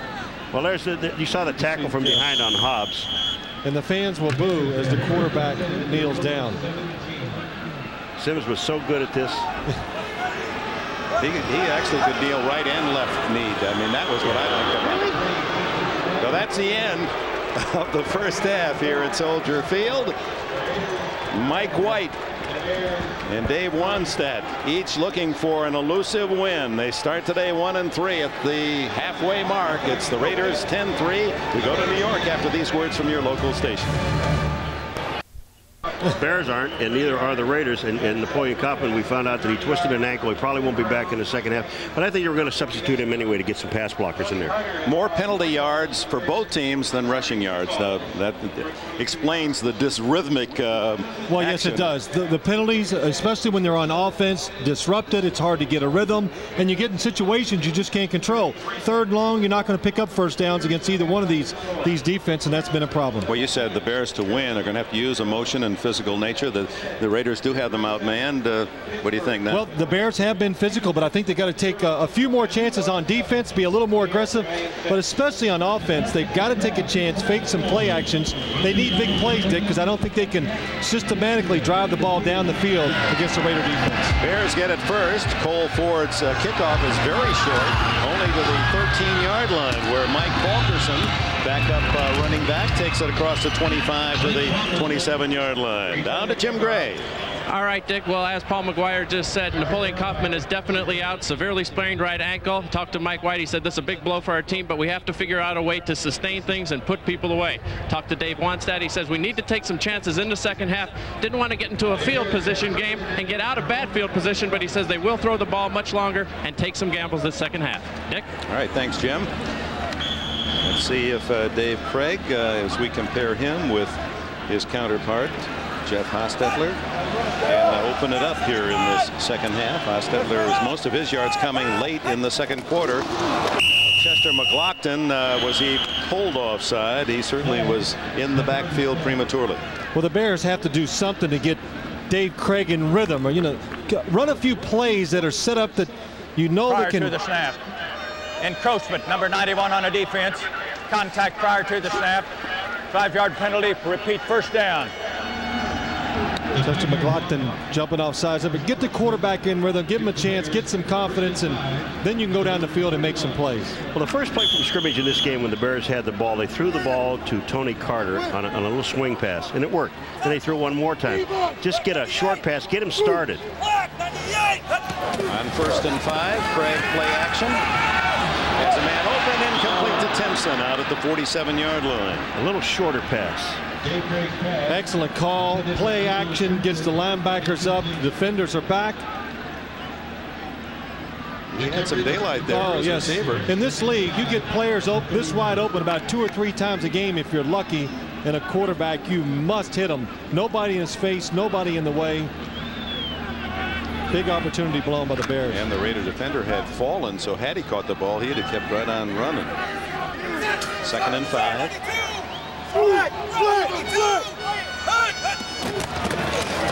Salam had a hold, but it closed quickly as he reaches the 34. It'll be 3rd down and 2 as Andre Bruce makes the tackle. You talk to Craig, and one you especially, Phil, can appreciate his dilemma. This is his 5th offense in 5 years. The problem is, and you guys asked me yesterday, is that a problem? And that's, well, the big thing is protections. Learning when you're going to have protection, when you got to look quicker to get rid of it, and that's awful tough to be a successful quarterback. 5 different offenses in 5 years. 3rd and short, and Salam struggles but doesn't make the first down. Tackled by Lance Johnstone and Chester McLaughlin. In case you're just trying to figure out the Craig pattern, he was with Seattle, then with Kansas City, but the 2 years he was with Kansas City, they had two different offenses. Yes. They came in with the West Coast offense, and then Arizona, he was the starter last year, now with the Bears. And he did say, I said, which one was the best? And he says, no question, that last one with Kansas City, the West Coast offense. Sauerbrunn again, another knuckler to the 25 to Tim Brown, who has some running time and room, and finally tripped up across the 35-yard line. 39 on the punt, 11 on the return. Welcome back to Chicago. Walt Harris, the cornerback for the Bears, got a bad turf toe. He will not return, limping badly. He's being replaced by James Burton. Dick? Burton rarely used, number 35 at the left corner. And off inside to Joe Aska. Aska was a 3rd-round pick a year ago by the Raiders from Central Oklahoma. They love his speed, 4'4", and he carries 240 pounds. You've heard his story as a youngster. He lost an eye. That doesn't concern him. Blind in one eye. He lost his right eye in a gun accident at 9 years of age. But having it for so long, he's just accommodated so well that he doesn't consider himself at any handicap. He's the leading rusher in the game. Hostetler on 2nd down. Deflected almost into the hands of Mark Carrier. As Burton in on that play. Well, I'm going to tell you something. James Jett, if he didn't get hit early on this play, I've never seen it happen before. He got smacked before the ball even gets there. Here's James Jett coming down. Watch him when he makes the turn. Just look where the ball is. Here comes the defender, pushes him. Now that's pass interference. I'm sorry. Yes, it is, and not very good timing by the Raiders. It takes Hostetler a little too long after the play-action fake to get the ball to James Jett. He was wide open. Timing was not good. 3 catches for Jett today. He had 13 all of last year. He's got 16 now this season. 3rd and 6. No play. And usually when the whistle blows it dead before the snap, that's 5 yards on the offense. Nope. Well, when they do call it on a defense, is if a defensive man crosses the line of scrimmage and touches an offensive man, then they'll blow it dead. If he crosses the line of scrimmage and they don't touch him, but or is unimpeded to the quarterback. I love that, unimpeded. You know what that means, Phil? No, I don't, Paul. Prior to Let me the get my snap, dictionary. neutral zone infraction on a defense. 5-yard penalty. Repeat 3rd down. The Bears jumped into the neutral zone, made the Raiders move, so that's a defensive penalty now. I like that call because the defense is getting away with a murder trying to get the offensive guys trying to make move. them jump, so they put the new rule in, and there was a good example of it. 3rd and 1 then for the Raiders. Brian Cox and the Bears shoulder to shoulder bring 6 men up on the line of scrimmage. Now 7. Caught by Fenner, and a 1st down at the Bear 48-yard line. Boy, was this a great call. The Raiders have 9 men up on the line of scrimmage, the quarterback and 1 back, and they run up a pass play. Yes, they do. Derek Fenner, the bottom of your screen, is just going to go out here, but watch the blitz by the Bears. The Raiders had the perfect call on. Nobody actually covers Derek Fenner. Good throw, good adjustment to the catch right there. Joe Bugle on the sidelines. Many have talked about him being the next Raider coach. Yep. Hostetler to the far side, complete to Jett. And another Raider 1st down, and Oakland has found the magic here. Their last 3 possessions, touchdown, field goal, and they drive again. Well, you know, Phil, you're right. Hostetler's getting this ball there awfully late. These guys have already made their break. Watch Jett. Now he's sitting now. He's waiting on the ball. But the good thing is that time he drove far enough up the field and made James Burton, the defensive back, turn and actually run and start looking for the deep ball. Ball at the 34, 1st down, Oakland. These are not timing patterns. To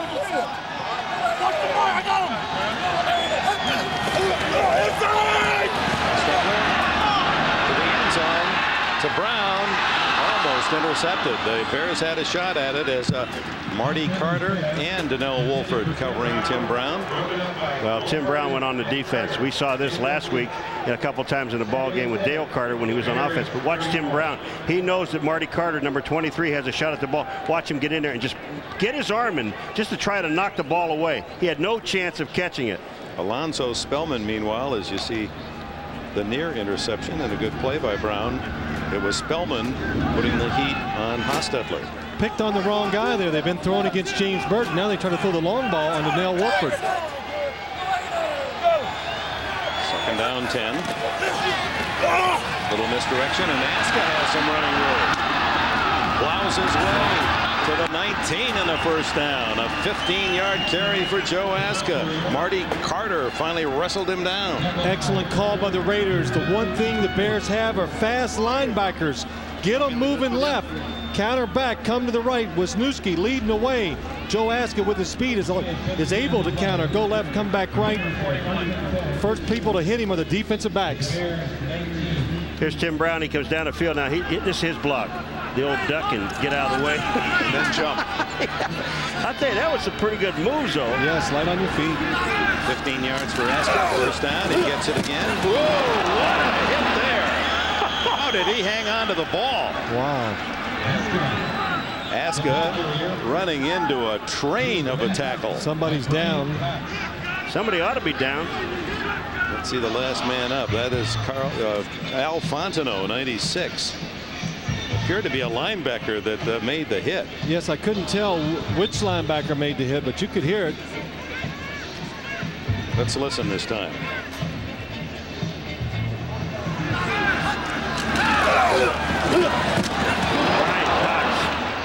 Brian Cox indeed. Whoa, did he apply the leather? I think his neck's all right.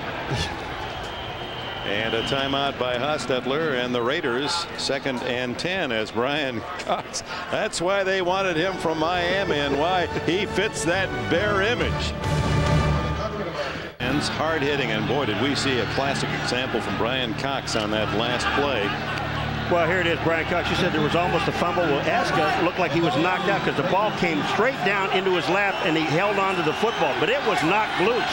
Starting to rain more Heavily here in Chicago on 2nd and 10. Hostetler scrambles and down he goes. Joe Kane was there for Chicago. Let's go back to that hit once again. Well, you see now, look where the ball is. You're going to see the hit by Cox and Aska. He goes down. See the ball coming down? But Aska reaches down and feels the ball, pulls it back in. I mean, that is a solid hit. Aska, and you will receive, huh? Oh, boy. Cox. He's not fast, and he admits to that. He's not agile, but boy, does he love the hit. He's got the wonderful linebacker mentality. He's got great instincts. That's what makes him a player. He knows he can just feel out the situations and make the right decision. 3rd down and 9 for Hostetler. Wide open underneath is Hobbs. They gave him way too much room, and that's a 1st down at the 5. A 13-yard play. There wasn't a man within 5 yards of him. Do you like weather like this? It's nice all day long, then it starts raining, and they're throwing the football. Oh, I hate it. It's the worst for a quarterback, but the Raiders, everybody worries about their speed. The Bears are worried about the speed. They run people off on the front side. Hobbs comes underneath. There's nobody around. Converting 3rd downs, so receivers, Jake Reed of the Vikes, 9 for 9. This is prior to today. There's Hobbs with another for Oakland. He has a total of 3 catches for the afternoon. 1st and goal, leading 10-3. Looking for Fenner, gets away from the pressure. Now he throws. Touchdown, Tim Brown. Great effort by Hostetler. The Bears had him for a sack. He ducked away and found his favorite receiver. Well, you had Alonzo Spellman in the backfield, and you got to remember one thing. He's only got one hand that's usable. He's because he has a cast on the other hand. So it's very difficult for him to hold on. Alonzo Spellman the last couple of weeks has done an excellent job of getting to the quarterback. And Paul, you're right. That hand, the tape on it, keeps him from getting a hold of Jeff Hostetler, holding him, keeping it in the pocket because receivers were wide open down the field. Hostetler eludes the pressure from Spellman and hits Tim Brown. For Brown, his 6th touchdown of this young season. Ford adds the extra point, and the Raiders have scored on each of their last 3 possessions. Touchdown, field goal, touchdown. It's 17-3.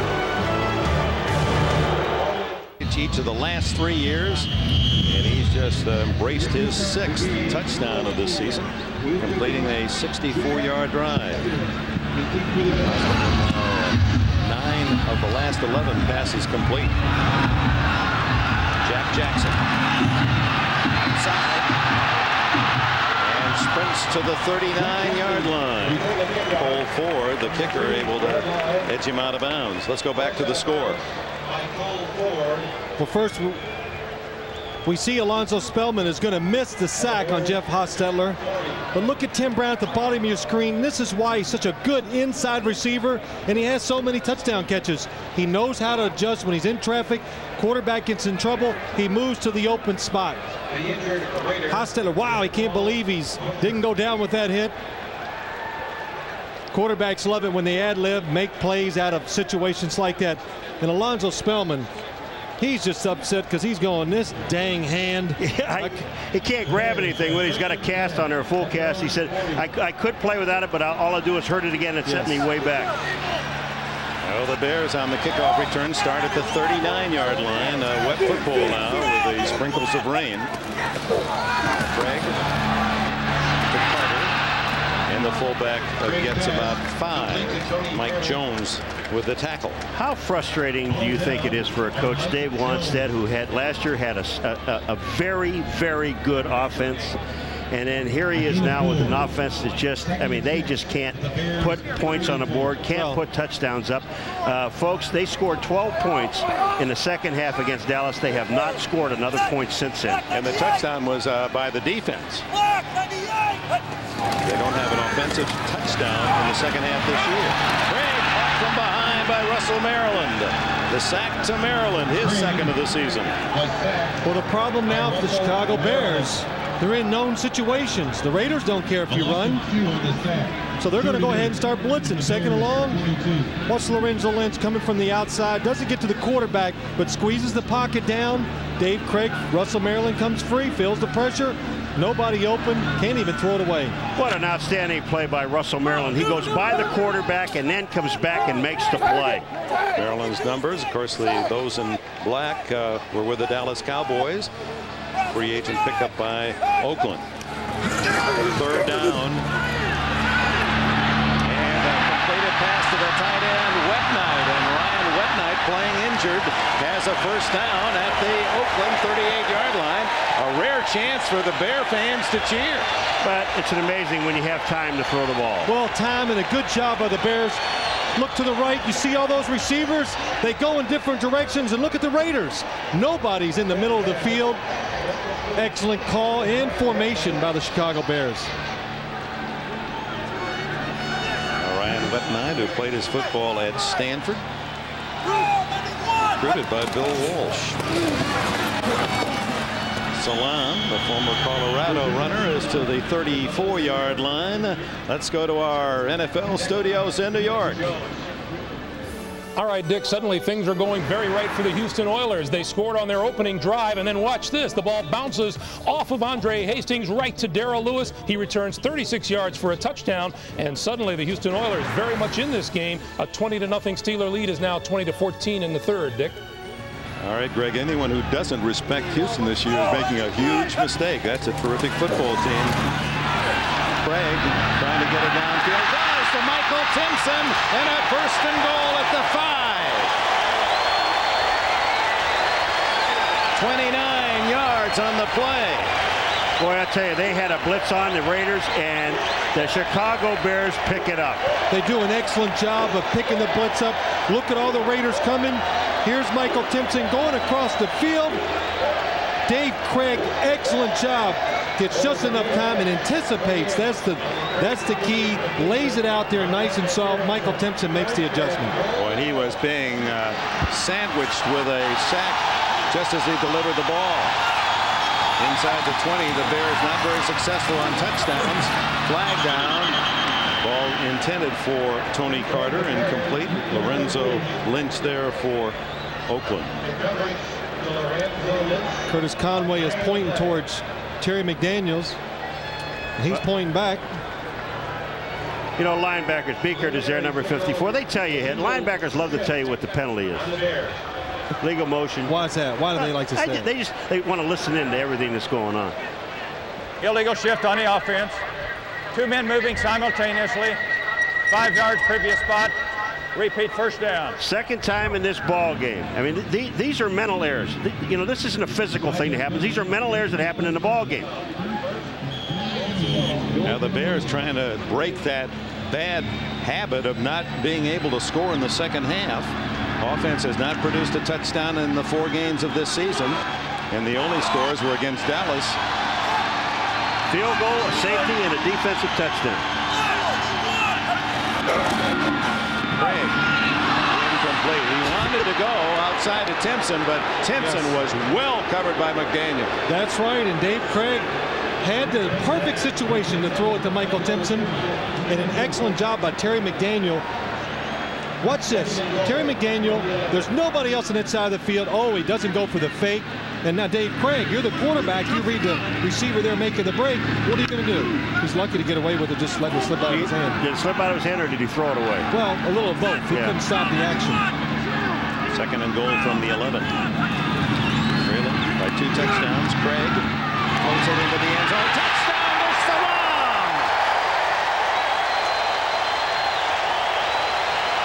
Rashad Salam's first ever touchdown reception. And his first catch today. They got the matchup they wanted. They got Rashad Salam out on Mike Jones, the linebacker, and this ball was not pretty. It was perfect. It really was. He threw the ball. That's where experience comes in. Dave Craig threw it before the defender could look. Extra point try by Jeff Jaeger. And the former Raider makes it a 17-10 game. Watch Mike Jones, the linebacker, on Rashaan Salam. Mike Jones, number 52. Dave Craig sees he's got him covered, but the defender's never looking. Mike Jones, his back is to the play. It's too late when he turns around. Rashaan Salam has already made the adjustment. Craig's first touchdown pass as a Bear. His first touchdown throw as a Bear. His 248th career touchdown pass. He's number 7 all-time. He is truly a remarkable story. Well, he is, and he's been resilient, and he's never gotten much notoriety in the league, but he hangs in it, never been hurt, and he's not really a big quarterback either. Short kick by Sauerbrunn, and this is Carl Kidd to the 26-yard line, tackled by Forbes. You know, one of the other things about him, too, that, you know, the press of that, they took shots at him. And he is just a tough guy. He doesn't even worry about anything anymore. He's having a great time. Yesterday morning, folks, he went hunting. I mean, he's gonna be the starting quarterback. Yeah, there goes hunting. He's not getting too uptight about this whole starting thing now, this late in his career. No. He'll be 38 next month. One of the, as you saw, oldest of the active players. Somebody that no one considered to have an NFL career, and here he is in his 17th season. Now it's the Raiders' turn from the 26. Hostetler to the flat to Brown, twists away from the linebacker Smith, and he's to the 38-yard line. Cox makes the tackle, first down. That's where a quarterback really has faith in his receiver. Jeff Hostetler throws it outside. Tim Brown, it looks like Vincent Smith, the linebacker, is going to get it. Watch Tim Brown, he comes back to the ball. That's what you do as a receiver when the ball's on that time. Start moving towards the quarterback. That's what you want every one of your receivers to do. Don't wait on the ball. Go back and get it. Look at those other scores. Some surprises. The Giants ahead. Jacksonville still leading Carolina. Haskell vaults over one attempted tackle from Carl Simpson and makes a couple of yards out of a tough toss. The Raiders, as we mentioned, have been productive their last 3 possessions. The first 2 were at the end of the half to take the lead, 10-3, and then they scored on their first possession here in the second half. 2 reasons why they're having success. They're running inside. They wanted to go outside with Napoleon Kaufman. The Bears are stopping it, and they're finally hitting the weakness of the Bear defense, outside passing. First down at the 40 for Haas.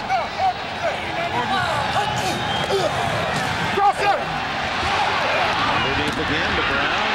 Accepts the solid lick from Brian Cox. Now, I'll tell you another thing, how smart Tim Brown is. When he knows he's going to get drilled, he'll duck. You know, I mean, this time he catches the ball and he sees Brian Cox, number 52, coming in. Watch what he does when he catches the ball. He catches, sees him, I'm down. I'm out of here. Well, he catches a lot of passes over the middle, so he knows how to protect himself. Mentioned he led the AFC in yardage the last 3 years. He's second starting today, but has 6 catches for 50 more yards against the Bears today. 1 for a touchdown.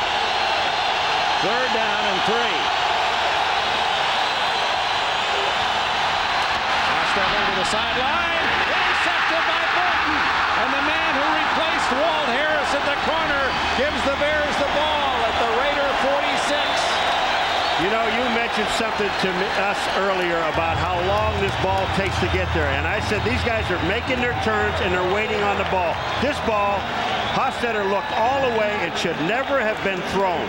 Well, and then he gets hit, doesn't get enough on the ball. And James Burton kind of guessing right there, looking for the out cut. He gets it. He had help from John Mangum underneath. And you can see the ball is up in the air, hangs a little. Burton makes an excellent drive on it for the interception. Well, it's a game of first, and Burton, who grew up in Raider territory, Fresno State, has his first career interception. Turn it over. Doesn't matter how tough you may be, you run into trouble. Explains in part they're losing 9 of 10. Turnover by Burton. Craig comes Comes out throwing to Carter, and he's wrapped up immediately by Rob Fredrickson. Let's go back to Hostetler on the interception and his reaction as he was hit just after the throw. As a quarterback, he throws this ball, he sees the defender, he knows he's in trouble, he looks up, he goes, drop it, drop it. No, he didn't drop it, and I'll tell you, it's the worst in the world. And he gets kicked in the head right here, boink. Oh, he doesn't care, he's still mad about the interception. Inside the Raider 45 to the 43, a pickup of 4. It'll be 3rd and 6. You guys ever discuss that? I mean, that was a poor pass, and he knew it. So kick me in the head if you want. That's right. You know, as a quarterback, you throw a lot of these passes, and you see the defender, you say, I shouldn't throw it, but you throw it anyway, and then as the ball's in the air, you're going, drop it for the defender. And you know what? They never do. They just catch that thing. It's like when the takeaway in golf. You know you shouldn't go through with a swing. Oh, you do anyway. Al Fontenot getting a little back work as Michael Hicks comes into the backfield. A little more speed for the Bears. Sun breaks through. Under pressure from Swilling, but a good catch. He fumbles, but it goes out of bounds. Bears ball. David Craig is doing an excellent job, Paul, of just moving in the pocket a little bit. He feels the pressure coming around. Pat Swilling is right there, and he makes just that little bit of a step up. And he's done that about 3 or 4 times today and has resulted in big plays. Well, this ball will come back. But Pat Swilling, here he comes again. You see him on the top, Phil. He can't believe he can't get to him. Now, you see the ball's fumbled here. That ball comes back to there. You cannot fumble a ball on offense forward. Albert Lewis was the man who stripped Conway of the ball after Curtis Conway made his first catch of the day. But for naught, as the Bears have the first down at the 36. You have to really give Craig a lot of credit. I mean, here's a guy that is finding open people. I mean, you said before, it's very difficult in systems to come in and try to find an open guy. He's doing it. Salon returns, and with Hicks now behind. Hicks, free agent, nice piece of right, out of bounds at the 10.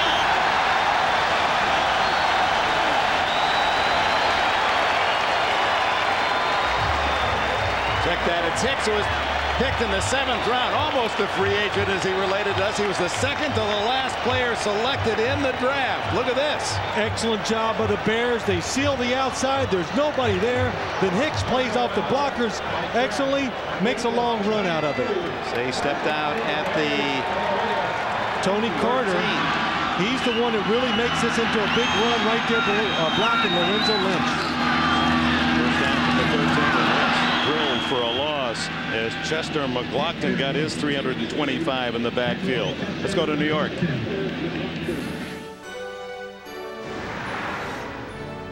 From 23 yards out, watch the perfect strike to Anthony Miller. Elway's second touchdown pass of the day with the extra point. The Broncos grab the lead, 14-10 over the Bengals. They're just underway in the 4th quarter, Dick. All right, Greg, and this crew will be up at Mile High Stadium to see the Broncos and the Chargers next Sunday. What's the matter with his arm? Everybody keeps telling me something wrong with Elway's arm. I can't see it. Second down and 10 for the Bears. Craig off balance. Catch, and out of bounds goes Tony Carter. Complete. Wow. Lorenzo Lynch covering. You know, Phil, when a quarterback does some things, some good things, receivers do good things. When you see Tony Carter on this catch right here, first he made a block a couple of plays ago. Watch this catch. I mean, these guys do things above and beyond. If my teammates are doing it, why shouldn't I be able to do it? And that's the end of the 3rd quarter here at Soldier Field. The Bears threatening. The Raiders lead by 7. Back after these messages from your local station. Dave Wanstead, I mean, there was that tension and the brows, and they at 1 and 3. This game is so important to each of these men. There is a sense of urgency, and only, you know, you say, well, there are only 5 games of the season. It's not a division game. It doesn't make any difference. You have to win this football game. 3rd down 4. Bears at the Raiders 7. A reverse. Conway doesn't get the block, and Lorenzo Lynch is there to drop him for a loss at the, well, he got to the line of scrimmage, the 7. So on comes Jeff Jaeger as Dave Wanstead reluctantly will settle for 3. I'm going to tell you, Tim, 2 guys make great plays here. Terry McDaniel, number 1, is number 36. He makes the first play. And Lorenzo Lynch staying on his feet to the outside. Now, Terry McDaniel right here forces Conway to the outside. And see Lynch staying out there off his block. He makes the play. Just 2 guys made that thing work. 24-yard attempt by Jaeger. And he has it. So down by 14. The Bears have rallied. It's now Raiders 17, Chicago 13. Back early in the 4th quarter. 14-18 left.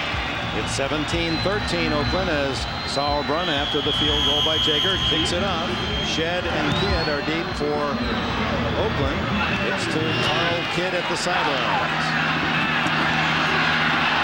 Slips 1 tackle, but in trouble now.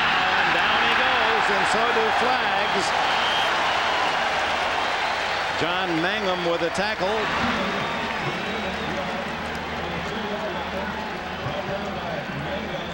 Holding against the Raiders, so Hostetler and Oakland will start inside their 10-yard line. Coming up, and as we move toward the Breeders' Cup, next Saturday, 4:30 Eastern here on NBC. Brian Cox, who has ownership in 8 horses down at Calder in Florida. Oh, he can talk the game. He's going to be in the winner's circle at the Kentucky Derby. Yeah. He's going to put his money there. No, Hope he has a lot of it. Yeah, he wants to be there. He just doesn't put the money up. That's what it is. From the 7-yard line, now the crowd awakens. Aska again skips out of the tackle and gains almost 10 before Brian Cox can make the stop. You know, Phil, this is one of these deals. We've got another flag down. But this is another one of these deals where the Bears, you know, you say to say, all right, we stop one more time, we get a touchdown, we win this football game. But everybody's so bunched inside. If you get a guy outside, what they wanted to do with Kaufman, he's not in the game. So why not just take Aska to the outside? It's against the Bears. Usually that's the hand into the mask or into the face of the offensive player. I like this tandem of running backs right now for the Raiders. Illegal hands. Number 23 on the defense. Penalized 5 yards into the run. First down. Howard Rose got him penalized 5 years. That would really be a difficult call. Well, look, he's got Tim Brown by the face mask. I'm going to tell you what, I'd call that a 15-yarder. Wisniewski at the bottom there. He gets 1, too, in the face mask. Oh, Joe Kane. Now, that might have been a 5-year penalty. First down for the Raiders. Spellman can't get Hostetler again, and Hostetler finds Jet for another first down out at the 34-yard line. James Burton in on the tackle, 12 yards on the play. Alonzo Spellman has had this battle going all day with Steve Wisniewski. This time against Robert Jenkins. Gets around, forces Hostetler up. Good job of Hostetler moving in the pocket. Well, when Haas steps up, you know, you just look and you got the big old white shirts downfield. All you got to do is be able to do is sit there and throw the ball. Now you're going to get nailed. You know it's going to come. High and low. Get off to Aska, who's emerging as a star for the Raiders. He's still on his feet at the 40. At the Chicago 29-yard line, Joe Aska. Well, we wanted perimeter running by Kaufman. We're getting it by Aska. Well, they are, and the Bears are blitzing. Look at the top of your screen. You're going to see some. Right there they come, the blitzers. They create the hole. Good job by Joe Aska being patient, staying with the run. Joe Kane showing good hustle to stay with that play. He was the last Bear with a chance to get him out of bounds. Well, you see Marty Carter, number 23. He comes up and sacrifices his body to the outside. He's not even looking at the ball carrier. His job is to come inside and make the play. He didn't do it. Leading 17-13 first down at the 29, and an inside run by Derek Fenner. A gain of about 3. Spellman, number 90, at the bottom of the pile. Alonzo Spellman, we started to tell you about that in the first half. He's developed a public foundation. although he's put $100,000 of his own money. Last year in the 5th grade, picked 23 Chicago elementary kids, and he says, I'm going to follow them all the way to college. After school curricular activities. He took them to the White House in the offseason. Here's a man really making a contribution to his community. You know, the thing about it is when you look at it, $100,000 of his own money. Now, guys give time and they do things, but he's given $100 grand of his own. And he's there with the kids after school for 3 hours every Tuesday. Kane chases Hostetler. Hostetler throws it well away. Carl Simpson applying the pressure on Hostetler that time. Spellman, who was a high school basketball star, and you can imagine with that wingspan of 7'6". His first 2 seasons, 6.5 sacks. The last 3, 15.5. Jacksonville made a very rich offer as a free agent, and Chicago matched it to keep him here. I loved it yesterday when he put his arms out 7 feet 6 inches wide. I thought he was going to take off in the room. And I've never seen hands that big in my life. 3rd down. A short 8 for Hostetler. Pressure breaks down. Intercepted. Barry Minter. And Minter has it at the 26. Oh, my.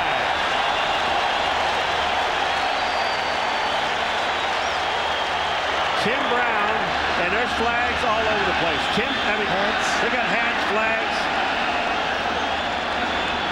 John Mangum of Chicago and Tim Brown of the Raiders after the play.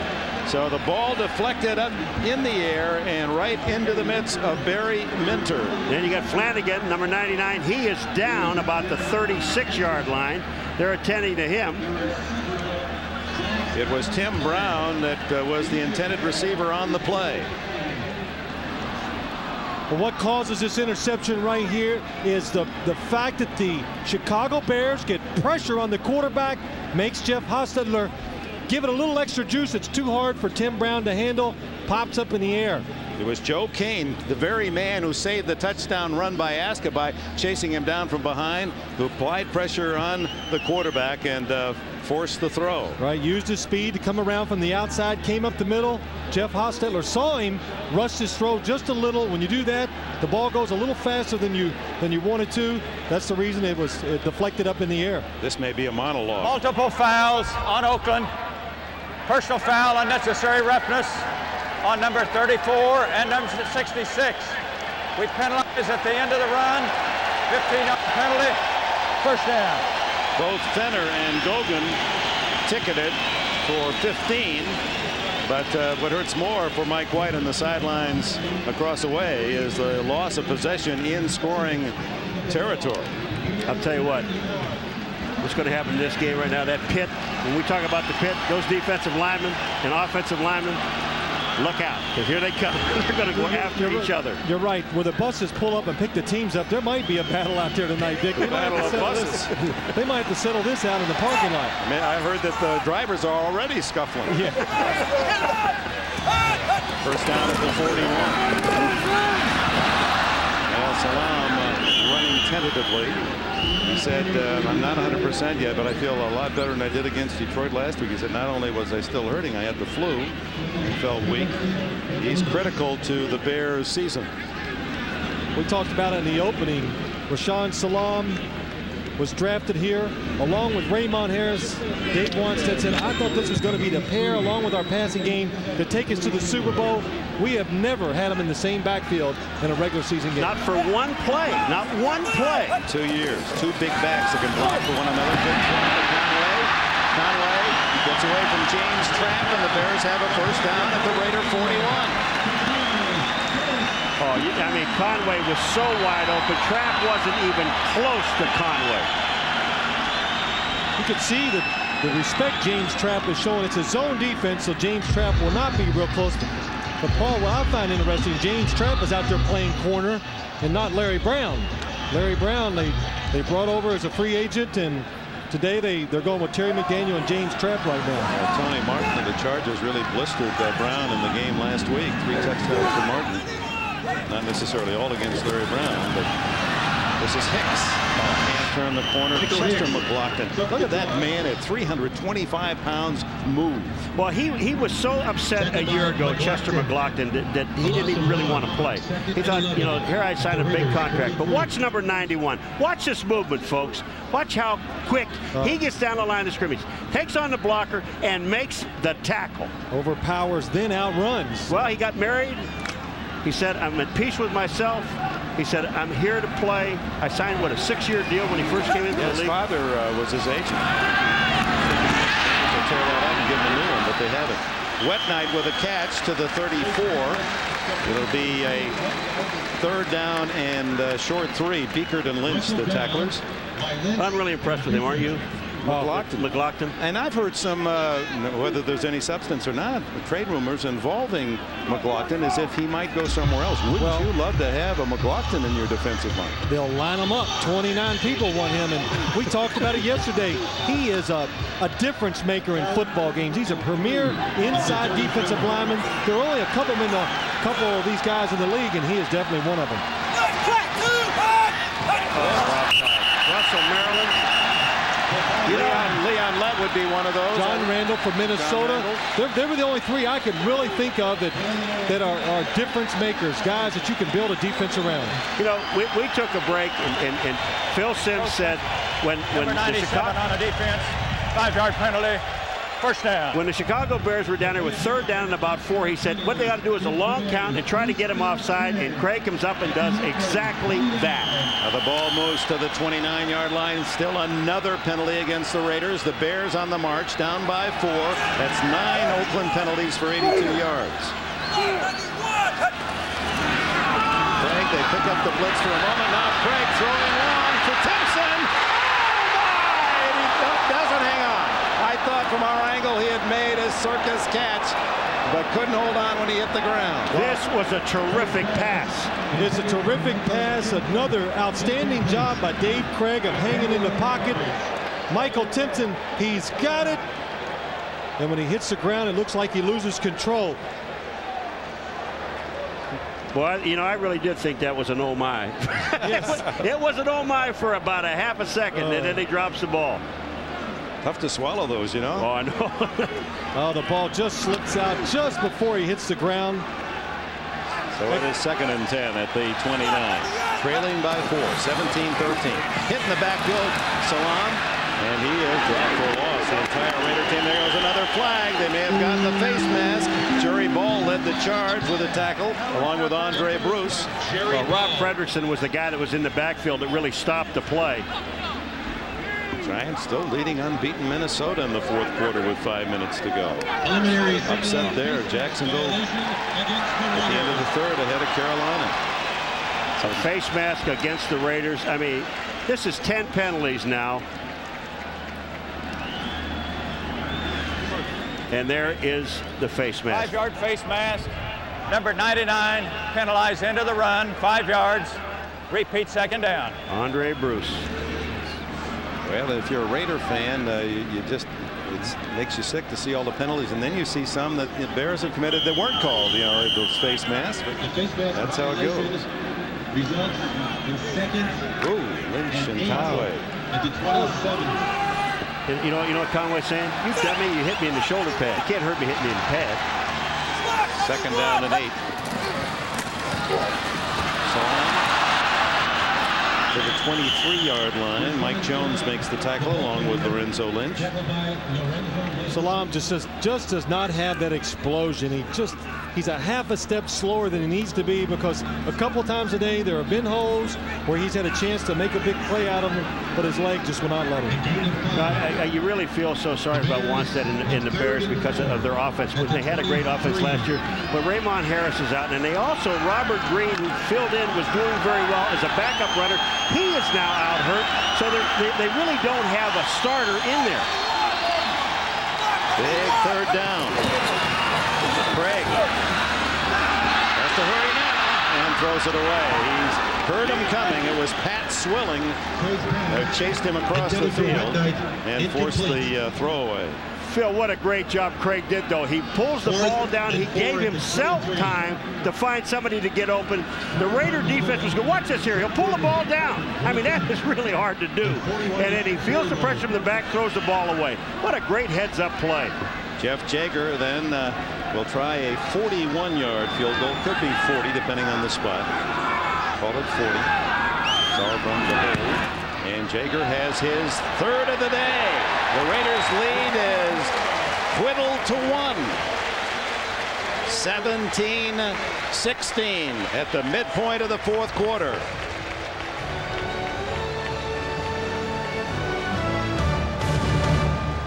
Soldier Field, the NFL's oldest ballpark.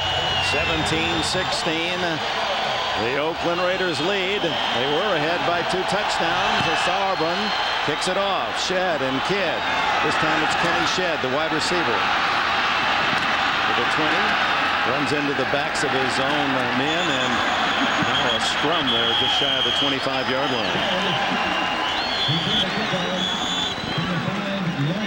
Turnovers have been the one of the major problems with the Raiders this year, and they've committed 3 today, 3 interceptions. Here's the second of the day as Burton, in for the injured Walt Harris, picks off his first career. And here on the deflection, with Kane applying pressure on Hostetler, off Brown's hands, and Barry Minter, the linebacker, with the interception. You know, which is truly amazing to me. Now, here the Raiders coming into this game 1-3. They're leading this ball game by 1 point. They have only taken the ball away 3 times this year. This defense. Aska chased down by Carl Simpson and company. Well, we thought coming into this game it was a little bit of a problem for the Bears to match up with the Raiders. But the one thing, Paul, we heard him say, we can make some plays on defense. And like you said, they need to play a perfect game. They played an awful good game today. Well, here's Brian Cox, and you just watch what he's doing. He just gets by the blocker. Now he's just reading. Coming down the line of scrimmage, he just doesn't quit. He's the guy that finally gets to Aska and makes the play.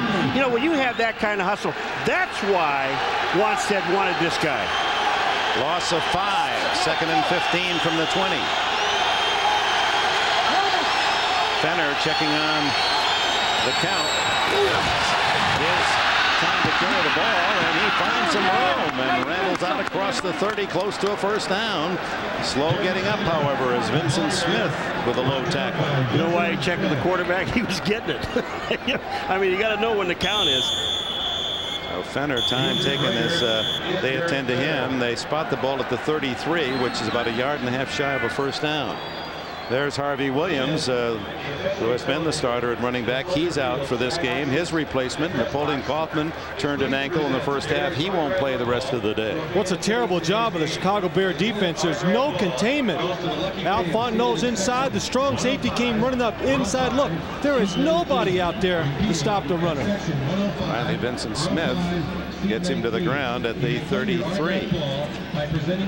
And Dick, Fenner goes down. Aska, and all they have is Tim Hall. 6th round draft pick from Robert Morris, who has not seen a handoff this year. This year there have been more. I don't know if there's any more injuries this year, but we seem to be seeing our share. There are. It's the league. I've never seen nothing like it. I always follow it, and this year just more and prominent injuries than before. On 3rd and a short 2, over the middle, incomplete. Intended for Darrell Hobbs, covered by James Burton, no flag. James Burton coming in, and he is stepping up big. Excellent job of putting pressure on the receivers. This time he's up against Darrell Hobbs. It's 3rd and short. Expect a short route. He sees it. Excellent job of coming over the top and making the play. But again, that pass was late getting there. I mean, that pass is supposed to be thrown as soon as the break is made. That ball got away from Jeff a little, came out of the bottom of his hand. That's why it was a little lower than he wanted and behind the receiver. 5 minutes, 55 seconds left as Gossett will send it to England. Short. No chance to come up and grab it, and he's upset with that, but it was so short that the bounce helped the Raiders, and it's down inside the 25. Oakland 17, Chicago 60. Field sold out 67,000. There's a long waiting list, years and years, to get tickets for the Bears games. And Dave Craig, the venerable 38-year-old, next month, leading the Bears to within 1 of Oakland. Changing the play. 5.5 minutes remaining, and Salam protecting the football and getting some extra yardage out to the 28 before Greg Beekert can make the tackle. A gain of 5. Report on the Bears sideline. Jim Flanagan, their starting defensive tackle, a bruised calf, will not return. Another added to the injury list. And a player is down for the Raiders on that last play. It looks to be Chester McLaughlin, Pro Bowler the last 2 years.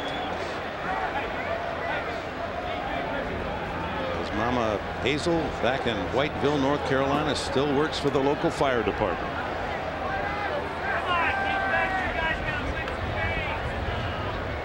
Chester McLaughlin, number 91. We were talking about a guy, a dominant guy inside, and Chester McLaughlin's up here on the top, and he's being pushed back. I don't know where it happens here. Todd Perry doing a pretty good job of warding him off, beating him to the punch on the line of scrimmage. He's okay. Jim? All right, for the Raiders, Derek Fenner just got poked in the eye. He's over on the sidelines catching the ball, a little bit of double vision. It's clearing up, and he will return. Chester McLaughlin appears to be all right as he walked off under his own power. Well, Dick? better keep our eye on Gray. He's the only one that seems to be 100% at the moment. No, he's not 100%. Oh, that's true. No, he's playing hurt today. Way to go, Jim. Always playing hurt, that guy. He's tough. 5:19 left. Salam on 2nd and 5. Showing a little dash. First down to the 35-yard line. 12 yards on the last 2 carries for Rashad Salam. Well, Lorenzo Lynch comes up number 43, and when you force a play like he's going to do here, you've got to have some pursuit from the inside. You see Lynch get taken out right there. Once he does, there are no linebackers. They're blocked to the inside. The only linebacker out there is Mike Jones, and he gets a tackle, but it's too late. Salam now with 52 yards on 18 carries. Not much average per yard, but he's picking up some of his best runs here late in the game. 4.5 minutes to play.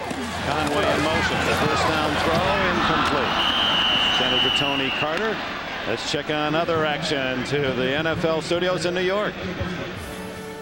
All right, Dick, in Pittsburgh, turnovers have just killed the Oilers today. Chris Chandler throwing out of his end zone.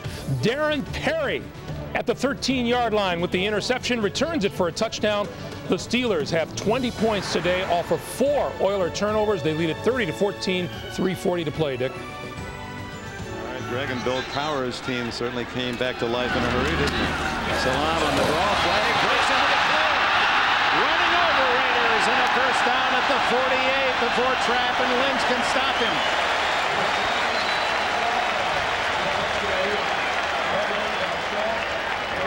Paul, we're seeing the effects of the Bears running up inside. They've gotten used to the strength and speed of the Raiders. The Raiders playing pass, 2nd and down.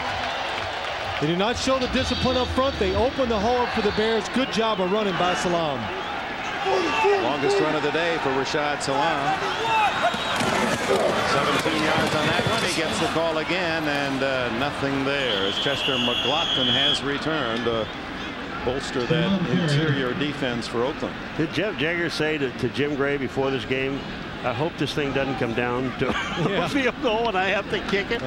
Remember, Jeff Jagger was with this team for quite a while, sitting out there, and now he's going to have to go against his old teammates and try to win the football game. You think he get a little nervous? Make amends. He felt that the Raiders released him way too late, so he didn't hook on with another team. On the field, first down at the 31. Terry McDaniel, the defender. The Bears thought if they did some formations, they moved people, they could change the Raiders' coverage. The Raiders were in a 3 deep. Look, they go to the 2 deep. That's what opens the hole up for the receiver. Excellent job of coaching. This is something you work on all week. You know, if you go from one formation to another, you get these kind of plays. Curtis Conway finds that open spot. His third catch, 39 yards. They're in field goal range now. This is Michael Hicks, 194-pounder. He said as he grew up, he watched the defensive players. He said, I like to watch old films. Michael Hicks said, Night Train Lane came out. That was the first player he named. So here's a young guy down in Barnesville, Georgia, near Atlanta, who followed the game and admires those who were the stars of yesteryear. Second down and 8. John Salam. Balding, he's starting to perk up. He's running with a lot more vigor to the 25 where it'll be 3rd and 4. Tonight on Dateline, Johnny Cochran. He fires back at the critics who say he thought O.J. was guilty. Katie Couric's exclusive interview tonight on Dateline here on NBC. We're coming down to the 2-minute timeout, 2-minute warning. I believe the Bears are going to let it tick down. It's 2:09, 2:08. The timeout situation. The Bears have 3 left. The Raiders 2. Oakland leads 17-16. 2 minutes remain at Soldier Field, Chicago. You're watching the NFL on NBC. Raider 25-yard line. 3rd down situation, 2 out of 12. All right, Sims, this is it. It's your time to shine. Go. I call a play that gives me an option inside with the receiver or a run. But the one thing I do, I try to draw them off sides. That would be the first thing I would do.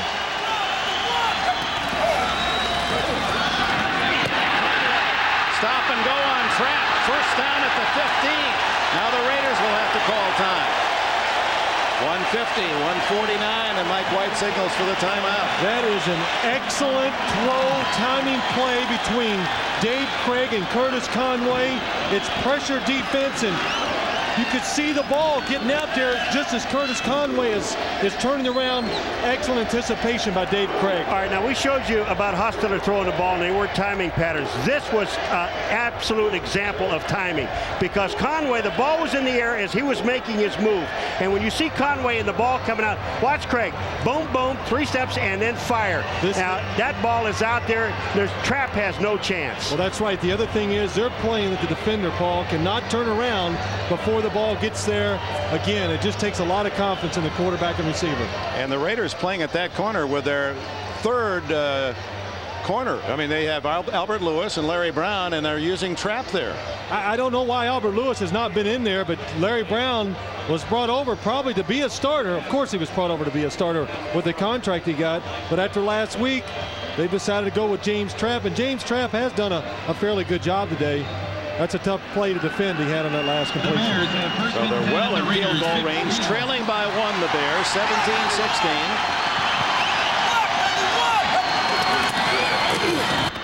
Salam protecting the ball, straight ahead for about 4. And the Raiders have not called time yet. They have 1 remaining. Well, what the Raiders can't do now is get in a mix-up in the middle of the field. They're standing down there arguing. Get away from these people. And so they have to get back, and they can blow this whistle and get the thing started again. Because once the ball is set, then the clock starts moving, the play clock. You can't be sitting in there arguing with them. Again, the timeout situation. The Bears have all 3. The Raiders 1. 5 yards on that carry by Salam. He gets it again. Good job, good job of being patient by Rashaan Salam and picking up a few yards. Mike Jones makes the tackle, calls time, exactly 1 minute left. Years since the Bears have come back in the second half from a big deficit of this sort. That was against Tampa Bay. Also that year they came back from 14-point deficit against Kansas City. Well, Dick, you know, I said one thing earlier in this game, Philip, about the Raiders. They have not put together offense, defense, and special teams in any of the games. Even though they had won 1 game this year, they have not put it together totally. And again, the offense, who in the end of the first half came together, they have let this team down. Yeah, well, when I look at this game, Paul, I just see Dave Craig, of course, has been spectacular in the second half, but I see the Bears defense coming up with big plays that changed the momentum of this game and has given them this chance to win it. Third down and 3.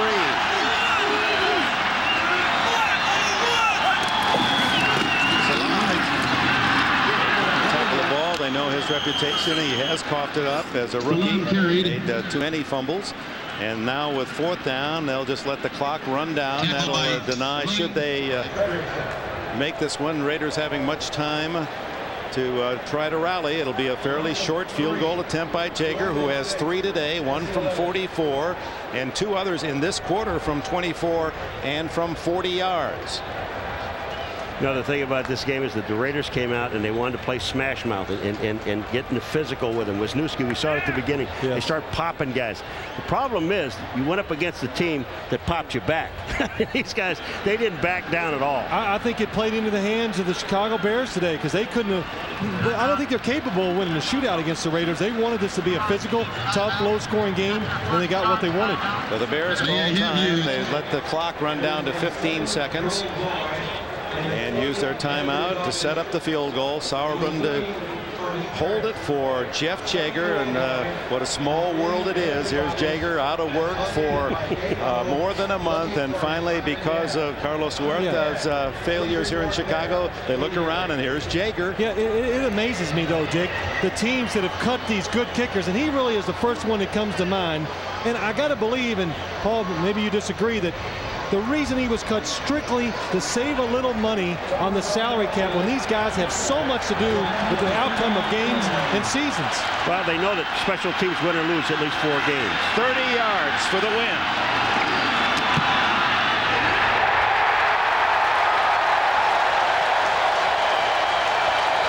Bears have come from 14 down to take a 19-17 lead, and the ex-Raider Jaeger's foot has put Chicago in front.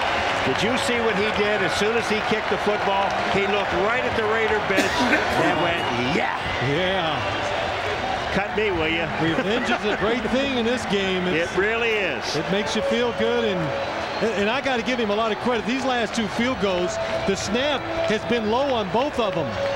And he has great presence, showing that he's a veteran. He doesn't panic. Oh, here it comes right now, Phil. Watch it. Well, that was a low. Wasn't too bad. The one before. Oh, and he falls down. He falls down, but Sauerbrunn turns the ball quick. Now watch Jaeger. Yeah! Oh. Go ahead and cut me, will you? So he kicked 1 from 46 last week. His only try in Detroit. He's 4 for 4 today. So 5 attempts, 5 3-pointers. Dave Wanstead coolly keeps it all inside. Dave Wanstead, 2 decisions. He makes a quick decision, brings in Jeff Jaeger, and the other one in May. He's got to be feeling good about his decision of bringing Dave Craig in after minicamps. Wasn't sure about his backup quarterbacks. Go out and get to a proven veteran. So 11 seconds remain. Raiders have no timeout. Of course, the clock stops as soon as the tackle is made. Here comes Carl Kidd. Oh, Sean Hill first to greet him.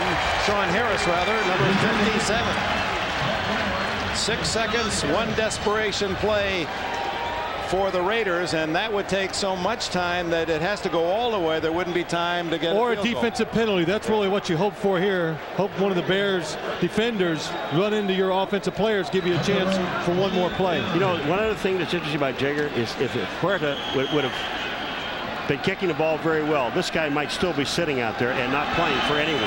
So they do a cluster right. 3 defensive linemen. Sends up a prayer. Intercepted by the Bears. The game is over. Chicago 19, Oakland 17. Big comeback for the Bears.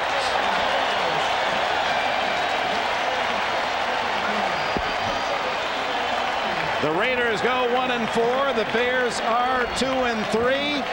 Ex-Raider Jeff Jaeger, the star. Let's go to Jim Gray. All right, thanks, Diff. Jeff, your thoughts on kicking that winning field goal? I know you didn't want it to come down to that, as you're being tugged by the Raiders here. Yeah. Oh, my thoughts are, it's just good to get a shot to do it. You know, obviously they gave up on me, and it just feels good to do it against them. Were you concerned? Were you nervous? Were you anxious? Did you think more about it because the way it was the Raiders? No, not at all. Boy, our field goal protection's great. Great snap and great hold. Just go out and do it. Al Davis gave you a big hug before the game. What was said? Yeah, I was just telling him, you know, again, I was thanking him for everything he did for me, because he did. He gave me my start, and I appreciate that. Always will. Jeff, congratulations, dude. Thanks a lot. Jeff, Back to you, Dick scenario we grew up before the game. It is a small world and sometimes a wondrous one. Jeff Jaeger, 4 field goals. The Bears seemingly out of it early in the second half. Come from behind. Our post-game report with scores and highlights with Greg Gumbel, Messrs. Ditka, Gibbs, and Collinsworth to follow. All the scores and highlights. We'll be back in Chicago right after these words.